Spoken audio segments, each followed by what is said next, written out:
অন্ধ রাজকুমারীর হাজবেন্ড টাকার লোভে তার নিজের স্ত্রীকে হত্যা করে, কিন্তু পরদিনই রহস্যজনকভাবে মেয়েটি জীবিত হয়ে যায়, কারণ মেয়েটির শরীরে ঢুকেছিল অন্য একজনের অতৃপ্ত আত্মা। পুনরায় জীবিত হওয়ার পরে মেয়েটির চোখ ভালো হয়ে গিয়েছিল, কিন্তু সে এটা কাউকে বুঝতে দেয় না, যার কারণে তার সামনে একে একে সমস্ত সত্য উন্মোচন হতে থাকে। তার হাজবেন্ড কিভাবে তাকে ধোঁকা দিয়েছিল, এমনকি তার মা বাবাও তার মৃত্যুর সঙ্গে জড়িত ছিল, এই সব কিছু বুঝতে পারে। মৃত রাজকন্যা ছিল সহজ সরল এবং নম্র স্বভাবের, কিন্তু তার ভেতরে আত্মা প্রবেশের পর থেকেই তার চরিত্র একদম উল্টো হয়ে যায়। যখন সে নিজের এবং রাজকন্যার প্রতিশোধ নিতে শুরু করে, তখন তারই কথিত যমজ ভাই তার সব সময় পাশে থাকে। এক সময় তাদের দুজনের মধ্যে ভালোবাসার সম্পর্ক গড়ে ওঠে, কিন্তু এই ভাই বোনের ভালোবাসার সম্পর্ক কি পূর্ণতা পাবে? আর শেষ পর্যন্ত কি তারা নিজেদের প্রতিশোধ নিতে পারবে, নাকি আবারও রাজকুমারের ষড়যন্ত্রের শিকার হতে হবে? তো চলুন শুরু করা যাক সাহসী একটা মেয়ের প্রতিশোধের গল্প।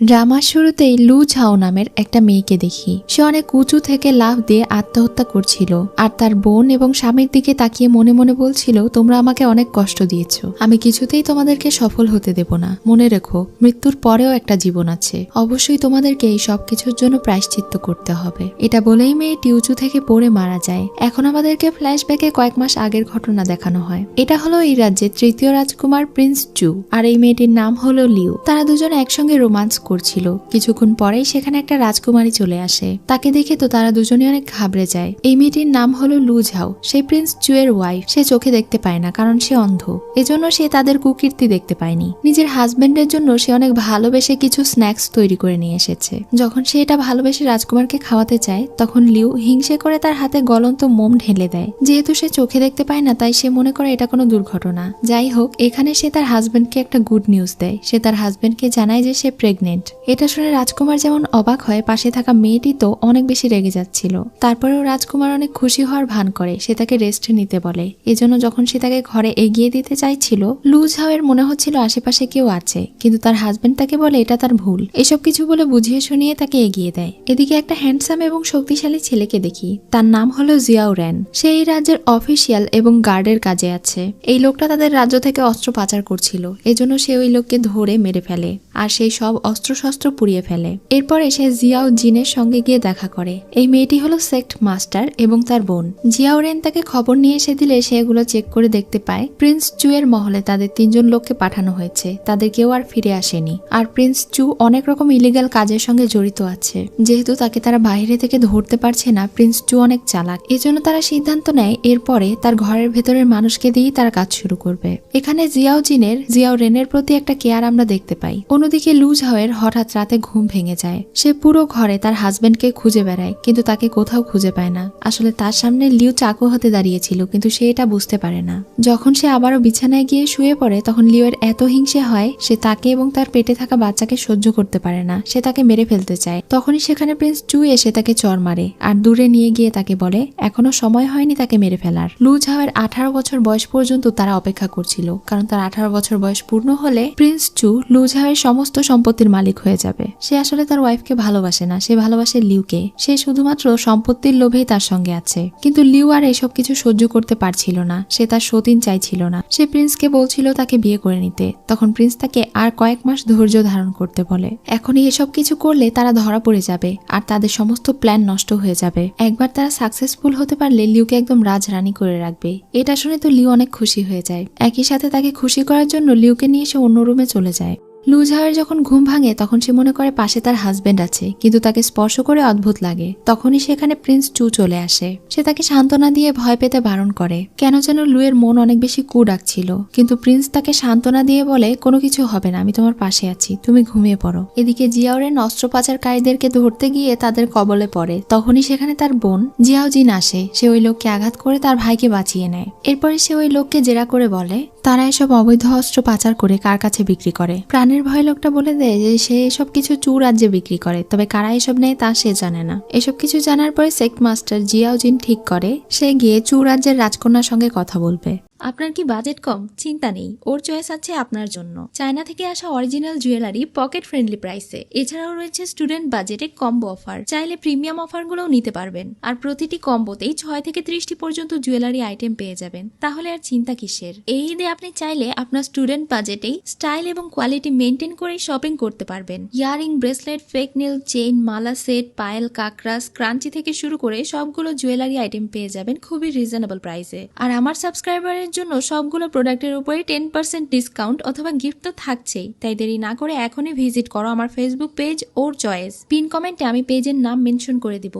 এদিকে প্রিন্স চু তার ওয়াইফ এবং তার শালিকাকে সঙ্গে করে নিয়ে প্রার্থনা করার জন্য বৌদ্ধ মন্দিরে যায়। সেখানে লিউ একটা টোকেনের উপরে কিছু একটা লিখে তার বোনকে দেয় আর বলে এটার জন্য প্রার্থনা করতে। প্রিন্স চু এটা দেখে একটু রেগে গেলেও তাকে কিছুই বলে না। এখন তারা দুজন লু ঝাওকে প্রার্থনা করার সুযোগ করে দিয়ে সেখানে থেকে চলে যায়। কিছুক্ষণ পরে সেখানে জুনটিয়ান সেক্টর লিডার জিয়াও জিন আসে। তার পরিচয় শুনে লু ঝাও বেশ বিরক্ত হয়। জিন তখন সেখানে রাখা অ্যামুলেটে একটা লেখা দেখতে পায়। সে তাকে বলে তুমি তো দেখছি শুধু চোখ থেকে নয় বরং মন থেকেও অন্ধ হয়ে গিয়েছো। সে তার হাজবেন্ডের বিরুদ্ধে অস্ত্রোপচারের অভিযোগ করলে লু ঝাও অনেক রেগে যায়। তখন জিয়াও তাকে বলে তুমি কি জানো 4 বছর আগে তোমার চোখ কেন অন্ধ হয়েছিল? কারণ তোমার যে ছোট বোন আছে সে 4 বছর আগে আমাদের ওই দিক থেকেই অন্ধ হওয়ার একটা পয়জন কিনেছিল, যে বিষ তোমার উপরে ব্যবহার করে তোমাকে অন্ধ করে দেওয়া হয়েছে যেন তুমি তোমার হাজবেন্ড আর তোমার ছোট বোনের রোমান্স দেখতে না পারো। তখন তো সে আরো বেশি রেগে যায় আর বলে এসব উল্টোপাল্টা কথা না বলতে। জিন তখন তাকে সে অ্যামুলেট ছুড়ে দিয়ে বলে তাহলে তুমি নিজেই এটা প্রমাণ করে নিও যে এই অ্যামুলেটে তোমার বোন কি লিখে দিয়েছে। লু ঝাও তাকে জিজ্ঞাসা করে সে এখানে আসলে কি জন্য এসেছে। জিন বলে সে আসলে তার সঙ্গে কোঅপারেট করতে এসেছে। আজ থেকে সে তাকে প্রিন্স চু এর আসল রূপ দেখাতে সাহায্য করবে আর এর বদলে লু ঝাও যেন ওই প্রাসাদের গুপ্তচর হিসেবে তার সঙ্গে কাজ করে। প্রথমে তো সে রাজি হতে চাইছিল না। তখন জিন তার হাতে একটা ঔষধ দিয়ে বলে এটা তাদের জুনটিয়ান সেক্টরের বিশেষ একটা ঔষধ, এটা যদি সে খায় তাহলে সে পুরোপুরি সুস্থ হয়ে যাবে, সে আর অন্ধ থাকবে না, এমনকি 3 দিন পর্যন্ত তার শরীরে কোনো রকম বিষ কাজ করবে না। এবার সে তাকে একটা অর্কিড টোকেন দেয় আর বলে এটা তাদের জুনটিয়ান সেক্টরের পরিচয়। যদি কখনো লু ঝাওয়ের কোনো সাহায্যের প্রয়োজন হয় অথবা সব সত্যিটা নিজের চোখে দেখার পরে যদি সে তার সঙ্গে কাজ করতে চায় এবং প্রতিশোধ নিতে চায় তাহলে যেন এটার মাধ্যমে সে তার সঙ্গে দেখা করে। এসব কিছু বলে সে ওখানে থেকে চলে যায়। লু ঝাও তখন তার বাড়িতে ফিরে তার সার্ভেন্টকে জিজ্ঞাসা করে এই অ্যামুলেটে কি লেখা আছে। তখন তার সার্ভেন্ট অনেক ভয় পেয়ে বলে এই অ্যামুলেটে লেখা আছে অনেক ভয়ানক মৃত্যু দাও আমাকে, কিন্তু আপনি এটা কেন প্রার্থনা করেছেন? এসব কিছু শুনে তো তার অনেক কষ্ট লাগে। সে তার সার্ভেন্টকে সেই ঔষধ দিয়ে বলে ডাক্তারের কাছে থেকে চেক করিয়ে আনতে যে এই ঔষধ আসলেই কাজ করবে কিনা। অন্যদিকে জিয়াও রেন আর জিনকে দেখি। রেন অনেক আহত ছিল, এজন্য জিন তার কেয়ার করছিল। জিন কিছুদিনের জন্য একটা মিশনে যাবে, এজন্য সে তার ভাইকে বলে সে যেন নিজের খেয়াল রাখে। মিশন থেকে 3 দিন পরে ফিরে এসে সে যেন দেখে তার ভাই সুস্থ হয়ে গিয়েছে। আর একই সাথে সে তাকে লু ঝাওয়ের ব্যাপারটাও বলে আর বলে এই 3 দিন সে যেন লু ঝাওয়ের দিকে একটু খেয়াল রাখে। এখানে তাদের দুজনের একে অন্যের প্রতি ফিলিংস স্পষ্টভাবে বোঝা যাচ্ছিল, কিন্তু দুনিয়ার চোখে যেহেতু তারা দুইজন ভাই বোন ছিল এজন্য তারা চাইলেও কাছাকাছি আসতে পারে না। জিয়াও জিন এখন তার কাছে থেকে বিদায় নিয়ে চলে যায়। পরদিন সকালে লু ঝাওয়ের সার্ভেন্ট এসে জানায় যে মেডিসিন সে চেক করতে দিয়েছিল ওইটা আসলে বিভিন্ন ধরনের পয়জনকে রিমুভ করে, একই সাথে এটা চোখের রোগ সারাতেও সাহায্য করে। এটা শুনে তার জিনের কথা মনে পড়ে। জিন তাকে বলেছিল একবার এই ঔষধ খেয়েই দেখো, তুমি তোমার চোখে সব সত্যিটা দেখতে পাবে। এখন সে ওই মেডিসিন গিলে ফেলে। মেডিসিন খাওয়া মাত্রই সে সবকিছু দেখতে পাচ্ছিল। এজন্য সে আর তার সার্ভেন্ট দুজনই অনেক খুশি হয়ে যায়। লু ঝাও এখন তার হাতে থাকা অ্যামুলেট দেখে অনেক রেগে যায়। এদিকে দুইজন লাভ বার্ডস নির্লজ্জভাবে রোমান্স করেই চলেছে, মানে তারা দুজন যখনই এক জায়গায় হয় রোমান্স না করে থাকতেই পারে না। লিউ প্রিন্স চুকে বলছিল সে যদি তার বোনকে বিয়ে না করতো তাহলে এত ঝামেলাই হতো না, তারা দুজন ভালোভাবে থাকতে পারতো। ওই লু ঝাওয়ের জন্যই তারা চাইলেও এক হতে পারছে না, কারণ তার 18 বছর বয়স না হওয়া পর্যন্ত প্রিন্স চু কোনো সম্পত্তি পাবে না। তার তো মনে হয় লু ঝাওকে একদম টুকরো টুকরো করে কেটে ফেলতে, আর এখন সে প্রেগনেন্ট। সে তার ওই বাচ্চাকে একদমই সহ্য করতে পারছে না। প্রিন্স চু তখন তাকে আদর করে বলে তুমি একদম টেনশন করো না, আর মাত্র কয়েকটা দিন, আর তাছাড়াও তুমি তো তাকে অন্ধ করেছিলে, এত কিছুর পরেও কি তোমার প্রতিশোধের জ্বালা মিটছে না? কয়েক মাস পরে যখন সে 18 বছরের হয়ে যাবে তখন আমি সবকিছু পেয়ে যাব, আর তোমার এত ধৈর্যের ফলও তুমি পাবে। লিগালি সে আমার ওয়াইফ হলেও আমার চোখে তুমি আমার ওয়াইফ। দূর থেকে লু ঝাও এই সবকিছু দেখে ফেলে আর শুনে ফেলে। সে নিজের কান্না আটকাতে পারে না। দৌড়ে সে নিজের প্রাসাদে চলে যায় আর প্রচন্ড কান্না করতে থাকে। এক নিমিষেই তার সমস্ত সুন্দর স্বপ্নগুলো নষ্ট হয়ে যায়। এখন সে কাঁদতে কাঁদতে তার সার্ভেন্ট রেনকে নিজের হেয়ারপিন দিয়ে বলে সে যেন তার বাবাকে গিয়ে খবর দেয় যে সে বিপদে আছে, আর সে যা যা দেখেছে এই সবকিছু বলতে বলে। এটা বলেই সে জিনের কাছে থেকে সাহায্য নেওয়ার জন্য চলে যায়। তখনই সেখানে প্রিন্স চু চলে আসে। সে বুঝতে পারে একটু আগে তার যে সন্দেহ হয়েছিল যে আশেপাশে কেউ আছে, সেটা আর কেউ নয় বরং তার ওয়াইফ। লু ঝাও যখন জিনের কাছে থেকে সাহায্য চাওয়ার জন্য যাচ্ছিল তখনই সে দেখতে পায় জিয়াও জিন মারা গিয়েছে। তার ডেড বডি জিয়াও রেন সঙ্গে করে নিয়ে যাচ্ছে। এখন সে কার কাছে সাহায্য চাইবে? সে আশাহত হয়ে পড়ে। তাই সে আর কোনো উপায় না পেয়ে তার বাবা মায়ের কাছে চলে যায়। এটা ছিল তার সৎ মা আর এটা ছিল তার আসল বাবা। সে তার বাবার কাছে সাহায্য চায় আর সবকিছু খুলে বলে। তখন তো তার বাবা অনেক রেগে যায় আর বলে এটা তো খুবই খারাপ হয়েছে। এসব আলোচনা করতে করতেই সেখানে প্রিন্স চু আর লিউ চলে আসে। তখনই এক পলকে সমস্ত গেম উল্টে যায়। তার বাবা লিউকে চর মারে এই জন্য কারণ লু ঝাও তাদের ব্যাপারে সবকিছু জেনে গিয়েছে, কিন্তু এটা তারা বুঝতেই পারেনি। এখানে তারা সবাই আসলে রাজকুমার এবং লিউ এর পক্ষে ছিল। প্রিন্স চু এখন তাকে বলে ভালোই ভালোই তোমার সমস্ত সম্পত্তি আমার নামে লিখে দাও, তাহলে আমি তোমাকে ডিভোর্স লেটার দিয়ে দিব।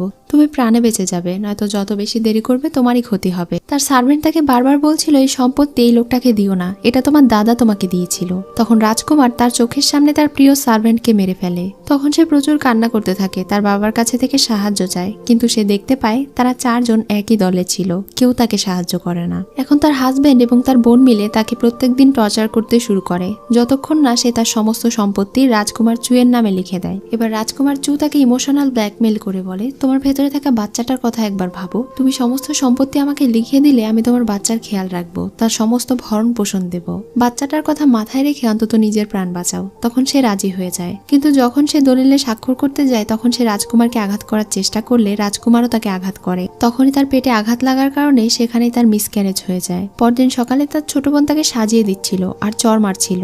সে তাকে বলছিল আজকে লু পরিবারের সদস্যরা এখানে ঘুরতে আসবে, এমনকি রাজ্যের বিভিন্ন বড় বড় প্রভাবশালী লোকেরাও আসবে, তাদের সামনে সুন্দরভাবে থাকবে। অন্যদিকে জিয়াওরেনকে দেখতে পাই, তার বোন জিন মারা গিয়েছিল। জিনকে সে অনেক ভালোবাসে, দুনিয়ার চোখে তারা ভাই বোন হলেও তাদের মধ্যে রক্তের কোনো সম্পর্ক নেই। সে জিনের মৃত্যুর প্রতিশোধ নেবে বলে প্রতিজ্ঞা করে। এরপরে একটা তাওয়িস্টকে ডাকে। এখানে তারা এক ধরনের রিচুয়াল করছিল, যার মাধ্যমে জিনের আত্মা সে ডাকতে পারবে এবং তার বডিতে ফিরিয়ে দিতে পারবে। এটার জন্য তাকে নিজের রক্ত বিসর্জন করতে হবে, এমনকি এমনটাও হতে পারে তার আত্মাকে ডাকার সময় সে মারাও যেতে পারে। কিন্তু জিয়াওরেন কোনো কিছুই ভাবে না, সে শুধুমাত্র জিনকে বাঁচাতে চাইছিল। এদিকে প্রিন্স চুয়ের আমন্ত্রণে রাজ্যের সব গণ্যমান্য ব্যক্তিরা উপস্থিত হয়েছিল। আসলে আজকে লু ঝাওয়ের 18তম জন্মদিন। এই জন্মদিনে তাদের সবাইকে দাওয়াত করা হয়েছিল। সেখানে লু ঝাও আর লিউ দুইজনই চলে আসে।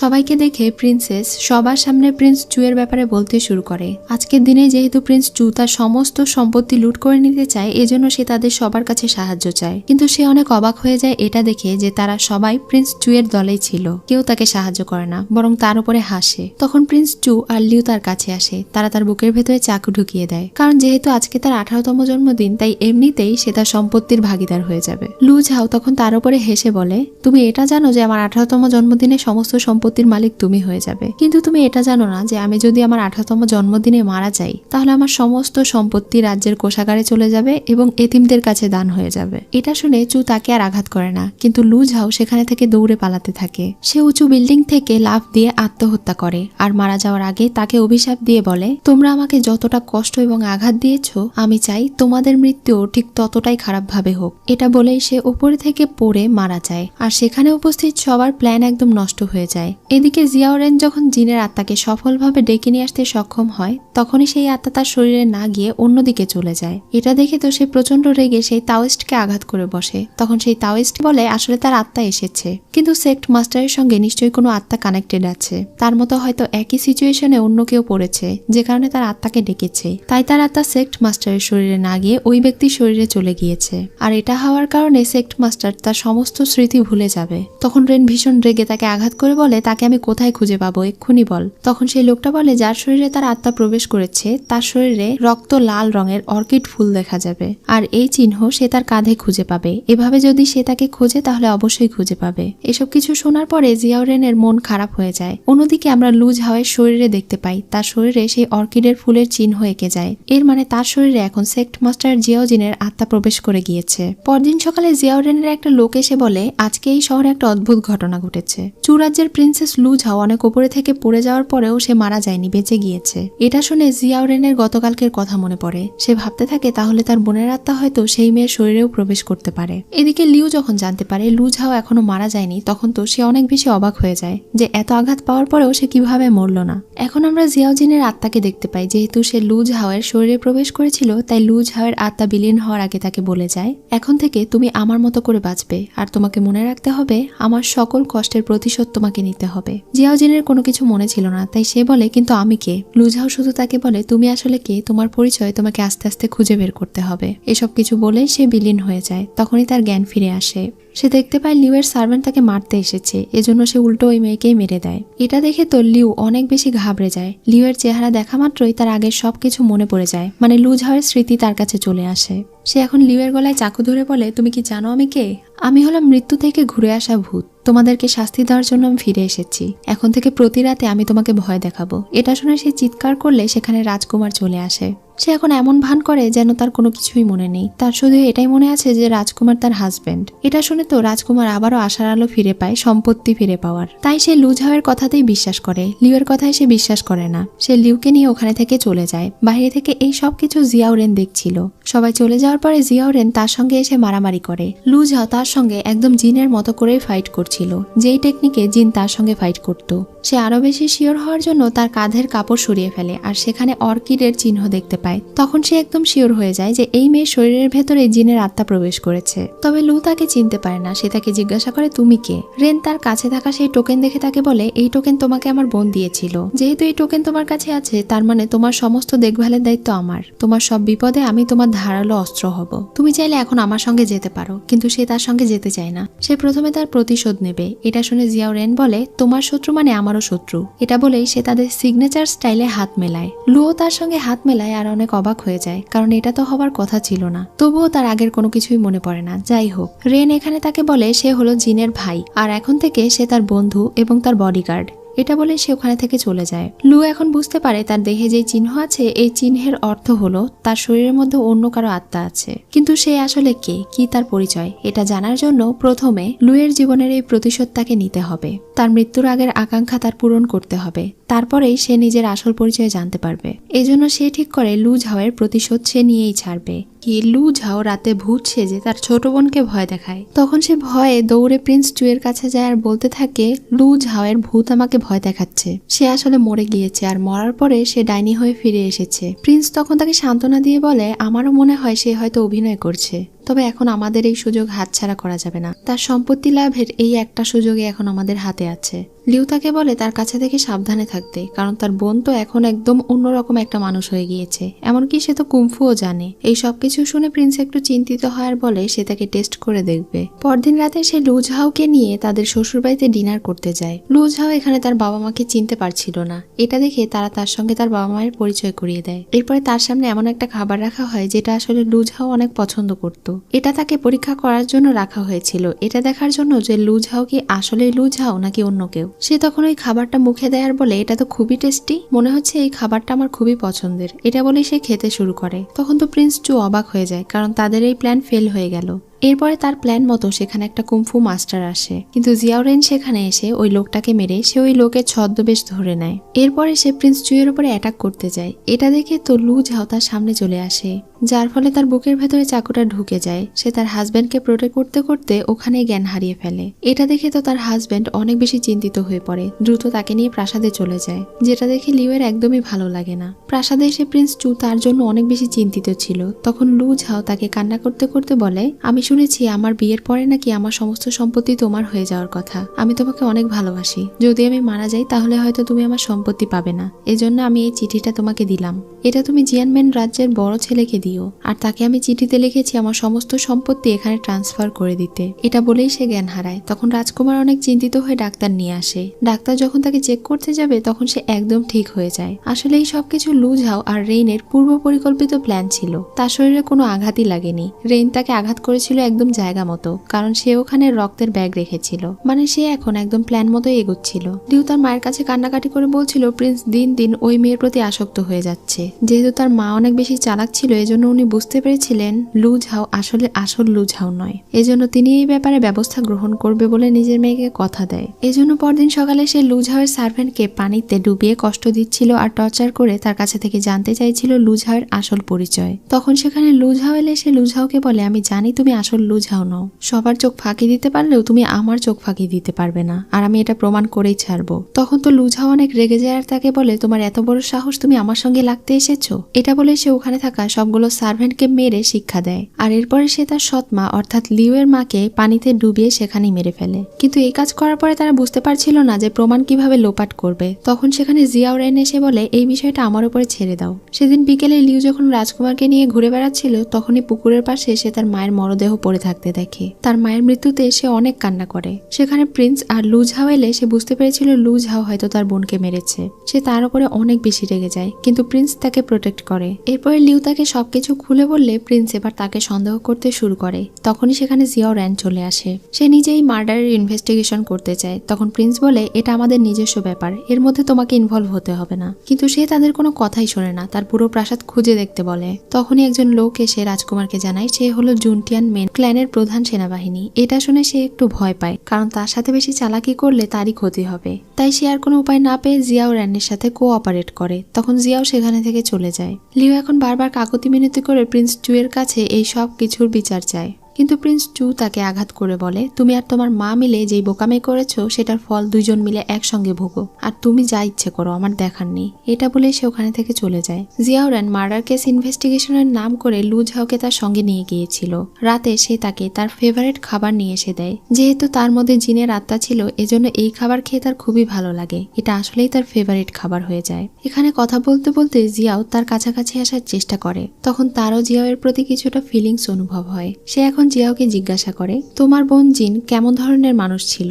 তখন সে ছোটবেলার একটা কথা মনে করে, যখন তার বোন তাকে বাঁচানোর জন্য নিজের সমস্ত শক্তি ব্যবহার করেছিল। নিজের কাছে থাকা ছোট্ট এক টুকরো খাবারও তার ভাইকে দিয়ে দিয়েছিল। এমনকি রাতে যখন তাদেরকে শিয়াল হামলা করে দেয়, তখনও সে একাই তার ভাইকে প্রোটেক্ট করছিল। এই সব কিছু মনে করে সে তাকে বলে, আমরা দুই ভাই বোন মিলে অনেক কষ্ট মোকাবেলা করেছি। আমি ভেবেছিলাম আমি সব সময় তাকে প্রোটেক্ট করব, কিন্তু সে আমার আগেই চলে গেল।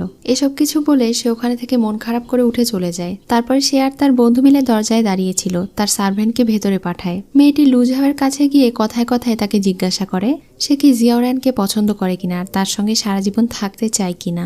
লু ঝাও তখন তাকে বলে, সে কেমন ধরনের মানুষ সেটা তো আমি জানি না, তবে তার সঙ্গে আমার সম্পর্ক গিভ অ্যান্ড টেকের। আমরা দুজন শুধুমাত্র একে অন্যের স্বার্থের জন্য একে অন্যকে ব্যবহার করছি।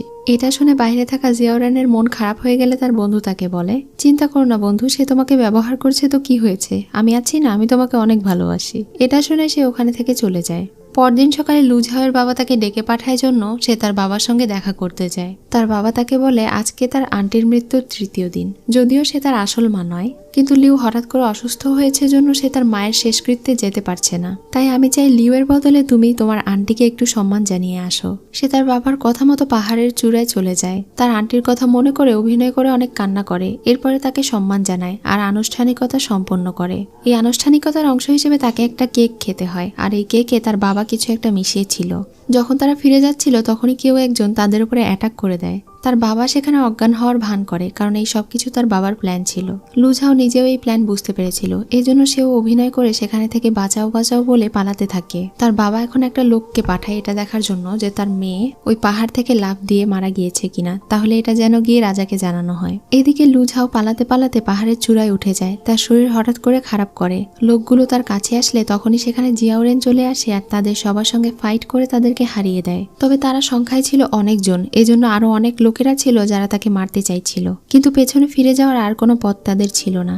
এজন্য লু ঝাও জিয়াও রেনের হাত ধরে তাকে বলে, তুমি কি আমাকে বিশ্বাস করো? সে যেহেতু তাকে বিশ্বাস করে, এজন্য তারা দুজনই হাত ধরে সেই পাহাড়ের উপরে থেকে নিচে লাফ দেয়।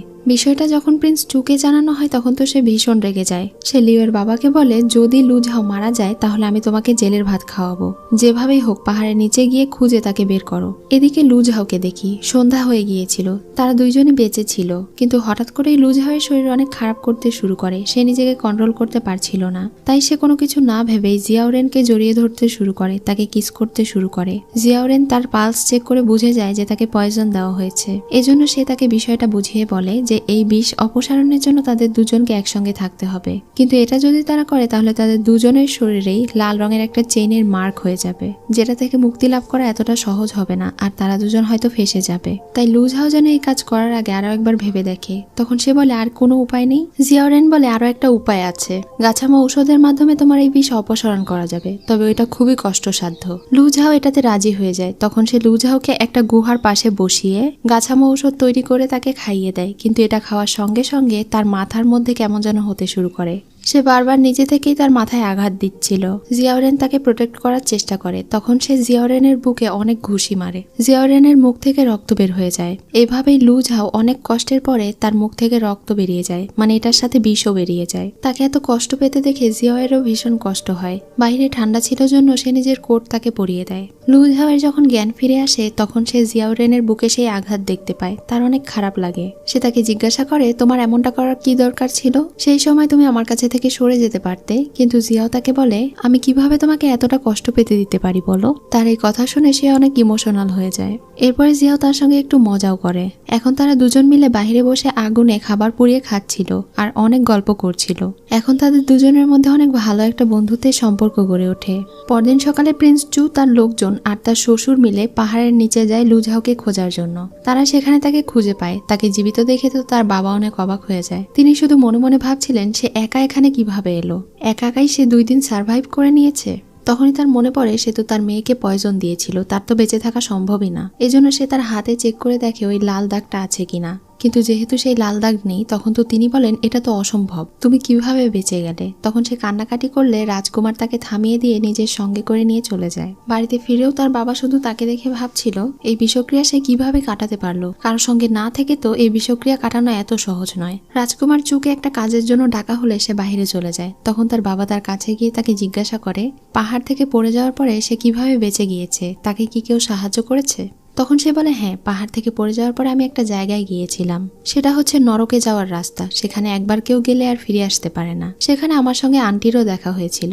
তিনি আমাকে বলেছেন যত দ্রুত সম্ভব আপনাকেও সেখানে তার জন্য পাঠিয়ে দিতে। তার নাকি সেখানে একা একা লাগছে। এটা শুনে তার বাবা অবাক হয়ে তাকে জিজ্ঞাসা করে তুমি এর মানে কি বোঝাতে চাইছো? তখন সে তার বাবার দিকে শয়তানি চোখে তাকায়। লু ঝাও যখন তার বাবাকে ভয় দেখায় তখন তিনি অনেক রেগে যান। তিনি তার গায়ে হাত তুলতে চাইলে সে পাল্টা তার বাবাকে আঘাত করে। ততক্ষণে সেখানে রাজদরবার থেকে জিয়াওরেন চলে এসেছিল। তার কাছে লু ঝাওয়ের বাবাকে অ্যারেস্ট করার অনুমতি ছিল, যেটা সে প্রিন্স চুকে দেখায়। একই সাথে সে ওখানে 2 জন সাক্ষীকে প্রমাণ হিসেবে জোগাড় করে, যার মধ্যে একজন লু ঝাওয়ের বাবার জন্য সেই মেডিসিন মেশানো কেক তৈরি করেছিল, আর আরেকজন যে কিনা তাদের উপরে অ্যাটাক করে পাহাড় থেকে ফেলে দিয়েছিল। যখন তার বাবার অপরাধ এখানে প্রমাণ হয়ে যায় তখন লু ঝাও সেখানে অ্যাক্টিং করে কাঁদতে কাঁদতে বলছিল তার বাবা তার সঙ্গে এমনটা করতে পারে না। তারা যেন তার বাবাকে জেলে না নিয়ে যায়, কিন্তু তার বাবাকে জেলে নিয়ে চলে যাওয়া হয়। তখন সে প্রিন্স চুয়ের কাছে অনেক কান্নাকাটি করছিল আর বলছিল তার বাবাকে বাঁচাতে। তখন সে তাকে আশ্বাস দিয়ে বলে আমি অবশ্যই আসল অপরাধীকে খুঁজে বের করব, তুমি চিন্তা করো না। এটা বলে সে মনে মনে ভাবছিল যে লু ঝাও আসলে কি প্ল্যান করছে। এর পরের সিনে দেখি সে এবং জিয়াওরেন একসঙ্গে তার বাবার সঙ্গে জেলখানায় দেখা করতে যায়। তারা দুজন মিলে তার বাবাকে আসল সত্যিটা বলে যে কিভাবে সে বেঁচে গিয়েছিল, আর এরপরে তার ছোট মেয়ের নাম করে এমন ভাবে ব্ল্যাকমেইল করে যে তার বাবা জেলখানাতেই সুইসাইড করে ফেলে। এই খবর যখন প্রিন্স চুকে দেওয়া হয় তখন তো সে অনেক বেশি রেগে যায় আর বলে তোমরা কি করছিলে। একই সাথে সার্ভেন্ট তাকে এটাও বলে যে লিউ প্রেগনেন্ট। এটা শুনে সে লিউয়ের সঙ্গে দেখা করতে যায়। লিউ প্রায় পাগল প্রায় হয়ে গিয়েছিল। তার বাবা এবং মা দুইজনই মারা গিয়েছে।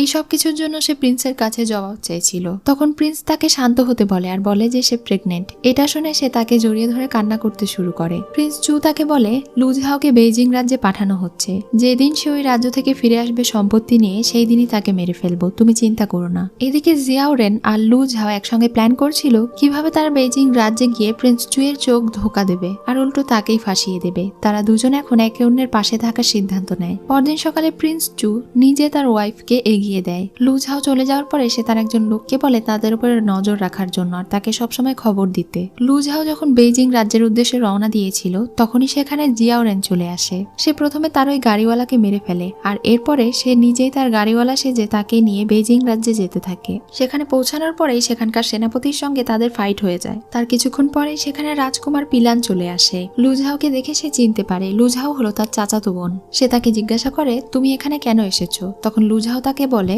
তার 18 বছর বয়স হওয়ার পরে যে সম্পত্তি তার পাওয়ার কথা ছিল সেটাতে একটু ঝামেলা আছে। এই ঝামেলাটা এড়ানোর জন্য তার প্রিন্সের সহায়তার প্রয়োজন। যেহেতু সে তার চাচাতো ভাই, তাই তার স্বাক্ষরের প্রয়োজন আছে। প্রিন্স পিলান তার সাহায্য করতে চায়, কিন্তু তার আগে তারা যে বেয়াদবি করেছে সেই সবকিছুর জন্য তাকে 100 বেতের বাড়ি নিতে হবে। লুঝাওয়ের বদলে জিয়াওরেন সেই আঘাত নিতে রাজি হয়ে যায়। এরপরে প্রিন্স পিলান বলে সে প্রথমে তাদের রাজ্যের প্রিন্স চুয়ের ব্যাপারে ইনভেস্টিগেশন করবে, তারপরে সিদ্ধান্ত নেবে। এটা বলে চলে যায়। মার খাওয়ার পরে সেই দিন রাতে জিয়াওরেনের ক্ষত আঘাতে লুঝাও মলম লাগিয়ে দিচ্ছিল।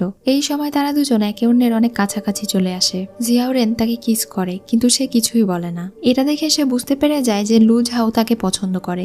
এজন্য লুঝাও যখন রাতে বই পড়তে পড়তে ঘুমিয়ে যায় তখন সে তার হাতে একটা ব্রেসলেট পরিয়ে দেয়। এরপরে সে তাকে কিস করে বসে। এটা দেখে লুঝাও তাকে বাধা দিলে সে তাকে বলে জিয়াওরেন আসলে তাকে কতটা ভালোবাসে আর তার ভালোবাসা সত্যি, মিথ্যে নয়। কিন্তু লুঝাও তার হাজবেন্ডের কাছে থেকে ধোঁকা পাওয়ার পরে কোনো ছেলেকে বিশ্বাস করতে পারছিল না, এমনকি তাকেও না। জিয়াওরেন শুধু তাকে বলে তুমি আমাকে একবার বিশ্বাস করো। এটা বলে সে তাকে আবারও কিস করে আর লুঝাওকে বলে তুমি আসলে আমাকে পছন্দ করো, কিন্তু তুমি এটা স্বীকার করতে চাইছো না। এটা বলে সে ওখানে থেকে চলে যায়। পরদিন সকালে লুঝাও যখন কাপড় শুকাতে দিতে যায় তখনই তার সঙ্গে প্রিন্সের দেখা হয়। প্রিন্স পিলান তাকে সাবধানে চলাফেরা করতে বলে। তাকে দেখে মনে হচ্ছিল সে হয়তো লুঝাওকে মনে মনে পছন্দ করে, কিন্তু প্রকাশ করতে চায় না। এরপর প্রিন্স সেখানে থেকে চলে গেলে সেই সেনাপতিটা আবার এসে লুঝাওয়ের উপরে অ্যাটাক করে দেয়, কারণ তাদের কারণে তার 50টা বেতের বাড়ি খেতে হয়েছে। কিন্তু লুঝাও আর জিয়াওরেন মিলে তাকে একটা শিক্ষা দিয়ে দেয়। তারা তাকে একটা মেডিসিন খাইয়ে বলে এই মেডিসিনের অ্যান্টিডোট শুধুমাত্র তাদের কাছে আছে, 30 দিন পরে সে মারা যাবে। তারা এখানে কয়েকদিনের জন্য আছে, যদি সে তাকে আর কোনো সমস্যা করে তাহলে সেই অ্যান্টিডোট তারা দেবে না আর সে মারা যাবে। তখন সেই লোকটা তাদের কাছে অনেক মাপ চায় আর বলে এরপর থেকে তারা আর কখনো কোনো ঝামেলা করবে না। এইসব কথা শেষে লুঝাও আর জিয়াওরেন রুমে চলে যায়। তখন জিয়াওরেন আবারও তার সঙ্গে রোমান্স করতে শুরু করে। অন্যদিকে প্রিন্স চুকে দেখি সেই রাজ্যে চলে এসেছিল লুঝাওয়ের সঙ্গে দেখা করার জন্য। সে এখন তার রুমের দিকেই যাচ্ছিল আর এদিকে তারা দুজন রোমান্স করছিল। প্রিন্স চু যখনই তাদের ঘরে প্রবেশ করে তখন দেখতে পায় লুঝাও তো সেখানে বসেই আছে। আসলে প্রিন্স চু আর তার লোকেরা তার সম্পত্তির কাগজপত্র নিয়ে এসেছিল, কারণ প্রিন্স পিলান তাদেরকে নাকি পারমিশন দিয়ে দিয়েছে। এখন প্রিন্স তাকে সেই সম্পত্তির কাগজগুলোতে স্বাক্ষর করে দিতে বলে। লুঝাও খুশি খুশি সেই সবগুলো কাগজে স্বাক্ষর করে দেয় এবং তার ফিঙ্গারপ্রিন্ট দেয়। এটা দেখে চু মনে মনে ভাবছিল সকল সম্পত্তি একবার আমার নামে ট্রান্সফার করে নেই, তারপরে আজকের ডেটই হবে তোমার মৃত্যুর দিন। একই সাথে লুঝাও মনে মনে ভাবছিল যে বেশি লোভ করলে তোমাকে মরতে হবে। তারা চলে যাওয়ার পরে সেখানে জিয়াওরেন আর তার সার্ভেন্ট বেরিয়ে আসে। আসলে এই সার্ভেন্টই তাদেরকে দৌড়ে এসে খবর দিয়েছিল প্রিন্স চু এখানে আসছে, তাই সময় মতো জিয়াওরেন লুকিয়ে পড়েছিল। প্রিন্স চু আসলে ভাবছিল তার নামে হয়তো সব সম্পত্তি চলে গিয়েছে, কিন্তু তারা প্ল্যান করে আগে থেকে সেই কাগজের লেখায় কিছু গরমিল করে রেখেছিল। এখন তাদের সেকেন্ড প্ল্যান শুরু করতে হবে। তাই লুঝাও প্রিন্স পিলানের সঙ্গে গিয়ে দেখা করে। সে কান্না করে করে তাকে বলে আমি আপনার কাছে থেকে একটা সাহায্য চাই। আমি প্রিন্স চুয়ের একজন গুপ্তচরের কাছে থেকে আজকেই জানতে পারলাম আমার ছোট বোনের সঙ্গে নাকি তার গোপন প্রেম গড়ে উঠেছে আর তারা দুজন মিলে নাকি আমার সম্পত্তি হাতিয়ে নিতে চাইছে। আজকে সকালে আমি আমার হাজবেন্ডকে আমার সম্পত্তি লিখে দিয়েছি। যদি এমনটাই হয় তাহলে আমি কি করব, কোথায় যাব কিচ্ছু বুঝতে পারছি না। আমার বাবা মাও বেঁচে নেই, এখন আপনি আমার গার্জিয়ান, এজন্য আমি আপনার কাছে থেকে সাহায্য চাইতে এসেছি। এসব কিছু শোনার পরে প্রিন্স পিলান তার সঙ্গে যেতে রাজি হয়ে যায়। সেই দিন রাতে তারা প্রিন্স চুয়ের প্যালেসে চলে যায়। প্রিন্স চু তার রুমের ভেতরে লিউকে নিয়ে গল্প করছিল, কারণ তারা জানতো লুঝাও আরো 2 দিন পরে এই রাজ্যে ফিরে আসবে, তাই তারা নিশ্চিন্তে গল্প করে যাচ্ছিল। প্রিন্স চু এখানে লিউকে কথা দিয়ে বলে যে যখনই লুঝাও এখানে চলে আসবে সে তাকে মেরে ফেলবে। এরপরে তার রানী হবে লিউ আর তার গর্ভে যেই সন্তান আছে সেটা হবে তাদের ক্রাউন প্রিন্স। এই সব কিছু প্রিন্স পিলান আর লুঝাও শুনে ফেলেছিল। প্রিন্স চু যখন তাদেরকে দেখে তখন তো সে অনেক বেশি ঘাবড়ে যায়। লুঝাও এখন প্রিন্স পিলানের সামনে কান্না করতে করতে প্রিন্স চুকে অনেক বকা দিয়ে বলছিল আমি তোমাকে এত ভালোবাসলাম আর তুমি আমাকে এইভাবে ধোঁকা দিলে, তাও আবার আমারই ছোট বোনের সাথে। এখন সে তার বোনকে আঘাত করতে যায়, তখন প্রিন্স চু তাকে প্রোটেক্ট করে। এখানে সে প্রিন্স চুকে অনেক গালি দেয়, তাকে আঘাত করে, তাকে চড় মারে। তখন প্রিন্স চু তার উপরে ভীষণ রেগে যায়। প্রিন্স পিলান তখন তাদেরকে ধমক দিয়ে বলে আমার সামনে তোমরা এত মারামারি করছো কেন। তখন প্রিন্স তার কাছে থেকে মাপ চায় আর বলে এটা আমাদের নিজস্ব ব্যাপার, আপনি এর মধ্যে আসবেন না। লুঝাও তার হাজবেন্ডকে ডিভোর্স দিতে চায়। তখন প্রিন্স পিলান নিয়ম করে দেয় যেহেতু প্রিন্স চু এর স্ত্রী থাকা সত্ত্বেও সে লিউয়ের সাথে সম্পর্কে জড়িয়েছে, এজন্য লুঝাও তাকে আজকেই ডিভোর্স ডিভোর্স দেবে আর তার সমস্ত সম্পত্তি প্রিন্স চুকে লু ঝাওয়ের নামে করে দিতে হবে। তখন সে আর কোনো উপায় না পেয়ে রাজি হয়ে যায়। সেই দিন রাতে সমস্ত সম্পত্তি সে লু ঝাওয়ের নামে করে দেয়। এরপর সে লু ঝাওকে বলে এই কাগজ নিজে এসে নিয়ে যেতে। লু ঝাও সেই কাগজটি নিতে গেলে সে তাকে আঘাত করে বসে। তখন লু ঝাও নিজের কুম্ফু স্টাইলে সেই কাগজটা নিয়ে নেয়। প্রিন্স চু তখন বুঝতে পারে যে সে লু ঝাও নয়। সে বলে তুমি তো আসল লু নাও, তুমি আসলে কে? তখন লু ঝাও বলে আমি আসল, তবে তুমি আমার সঙ্গে যে অন্যায় করেছো সেই সবকিছুর বদলা আমি নিয়ে নেব, এটা মনে রেখো। এসব কিছু বলে সে বাহিরে চলে যায়। প্রিন্স পিলানের সঙ্গে গিয়ে দেখা করে আর তাকে ধন্যবাদ জানায় তাকে সাহায্য করার জন্য। প্রিন্স পিলান তাকে সাবধানে থাকতে বলে। একই সাথে সে এটাও বলে যে সে বুঝতে পেরেছিল সে আসল লু ঝাও নয়, তবে তার মতো দেখতে। যেহেতু সে লু ঝাওয়ের মতো দেখতে এই জন্যই সে তাকে সাহায্য করেছিল। এসব কিছু বলে সে ওখানে থেকে চলে গেলে লু ঝাও তো অনেক বেশি অবাক হয়ে যায়। এদিকে জিয়াওরান গিয়ে তাদের দেশের রাজার কাছে প্রিন্স চু এর ব্যাপারে সবকিছু বলে দেয়, যে সে কিভাবে তাদের দেশের অস্ত্র পাচার করেছে, তার শ্বশুর শাশুড়ির অপরাধের ব্যাপারেও জানায়। আর প্রিন্সেস লু ঝাও এখন অসহায় হয়ে গিয়েছে এই সবকিছু জানায়। তাই লু ঝাওয়ের প্রোটেকশনের জন্য সে রাজার কাছে অনুমতি চায়, কারণ সে এখন লু ঝাওয়ের সাথে থাকতে চায়। তখন রাজা তাকে অনুমতি দিয়ে দিলে সে অনেক খুশি হয়ে যায়। লু ঝাও তার জন্য একটা বাড়িতে অপেক্ষা করছিল। সে তার সঙ্গে গিয়ে দেখা করলে তারা দুজনই ভীষণ খুশি হয়ে যায়। তারা দুজন এখন মুক্ত পাখির মতো উড়ে বেড়ায়। এখন যেহেতু লু ঝাওয়ের তার হাজবেন্ডের সঙ্গে ডিভোর্স হয়ে গিয়েছে, তাই জিয়াওরান রাজার কাছে থেকে অনুমতি নিয়ে তার জন্য একটা সুন্দর বাড়িতে থাকার ব্যবস্থা করে। সে তাকে বলে তুমি এখন থেকে এখানে যেভাবে ইচ্ছে থাকতে পারো, যেখানে ইচ্ছে যেতে পারো, যা ইচ্ছে খেতে পারো, এখন থেকে তুমি মুক্ত। এই সবকিছু বলে সে ওখানে থেকে চলে যায়। সেখানে জিয়াওরানের সাথী ছিল যে তার খেয়াল রাখছিল। লু ঝাওয়ের জিয়াওরানের প্রতি এত কেয়ার এবং এত চিন্তা দেখে সে তাকে বলে সবকিছুর একটা নির্দিষ্ট সময় আছে। যদি সে তাকে পছন্দ করে থাকে তাহলে যেন জিয়াওরানকে বলে দেয়। এমনটাও হতে পারে যে তার বলতে বলতে হয়তো সময়ই পার হয়ে যাবে, তাই বেশি দেরি হওয়ার আগেই সে যেন নিজের মনের ভাব প্রকাশ করে ফেলে। এটা শোনার পরে সে জানালার পাশে দাঁড়িয়ে এই সবকিছুই ভাবছিল আর হাসছিল। সে বুঝতে পারছিল যে সেও আসলে জিয়াওরানকে ভালোবেসে ফেলেছে। তখনই একজন প্রহরী এসে জানায় জিয়াওরান অনেক আহত হয়ে পড়েছে, কেউ একজন তাকে আঘাত করেছে, তার অবস্থা খুবই খারাপ। এটা শুনে লু ঝাও দৌড়ে তার কাছে যেতে থাকে আর মনে মনে বলতে থাকে জিয়াওরানের যেন কোনো কিছু না হয়, কারণ সে এখনো তাকে নিজের মনের কথা বলতে পারেনি। সে তাকে নিজের মনের কথা বলতে চায়। এসব কিছু বলছিল আর দৌড়ে তার কাছে যাচ্ছিল। জিয়াওরানকে দেখানো হয় সে আহত ছিল, তবে এতটাও বেশি না। তখন তার সার্ভেন্ট এসে তাকে বলে সে লু ঝাওকে খবর পাঠিয়েছে যে তার মাস্টার অনেক বেশি আহত। লু ঝাও নিশ্চয়ই তার সঙ্গে দেখা করার জন্যই আসছে, তাই সেও যেন অ্যাক্টিং করে। কিন্তু ততক্ষণে সেখানে লু ঝাও এসে গিয়েছিল আর তাদের সব কথা শুনে ফেলেছে। তখনই তারা ড্রামা শুরু করে দেয়, এমন ভাব করে যেন রেন অনেক বেশি আহত। লু ঝাও তখন তাদের কাছে গিয়ে বলে তোমাদের নাটক শেষ হয়েছে। এটা শুনে সার্ভেন্ট দ্রুত সেখানে থেকে বেরিয়ে যায়। লু ঝাওয়ের তো রেনের উপরে অনেক রাগ হচ্ছিল, কারণ তারা তাকে একদম ভয় পাইয়ে দিয়েছিল।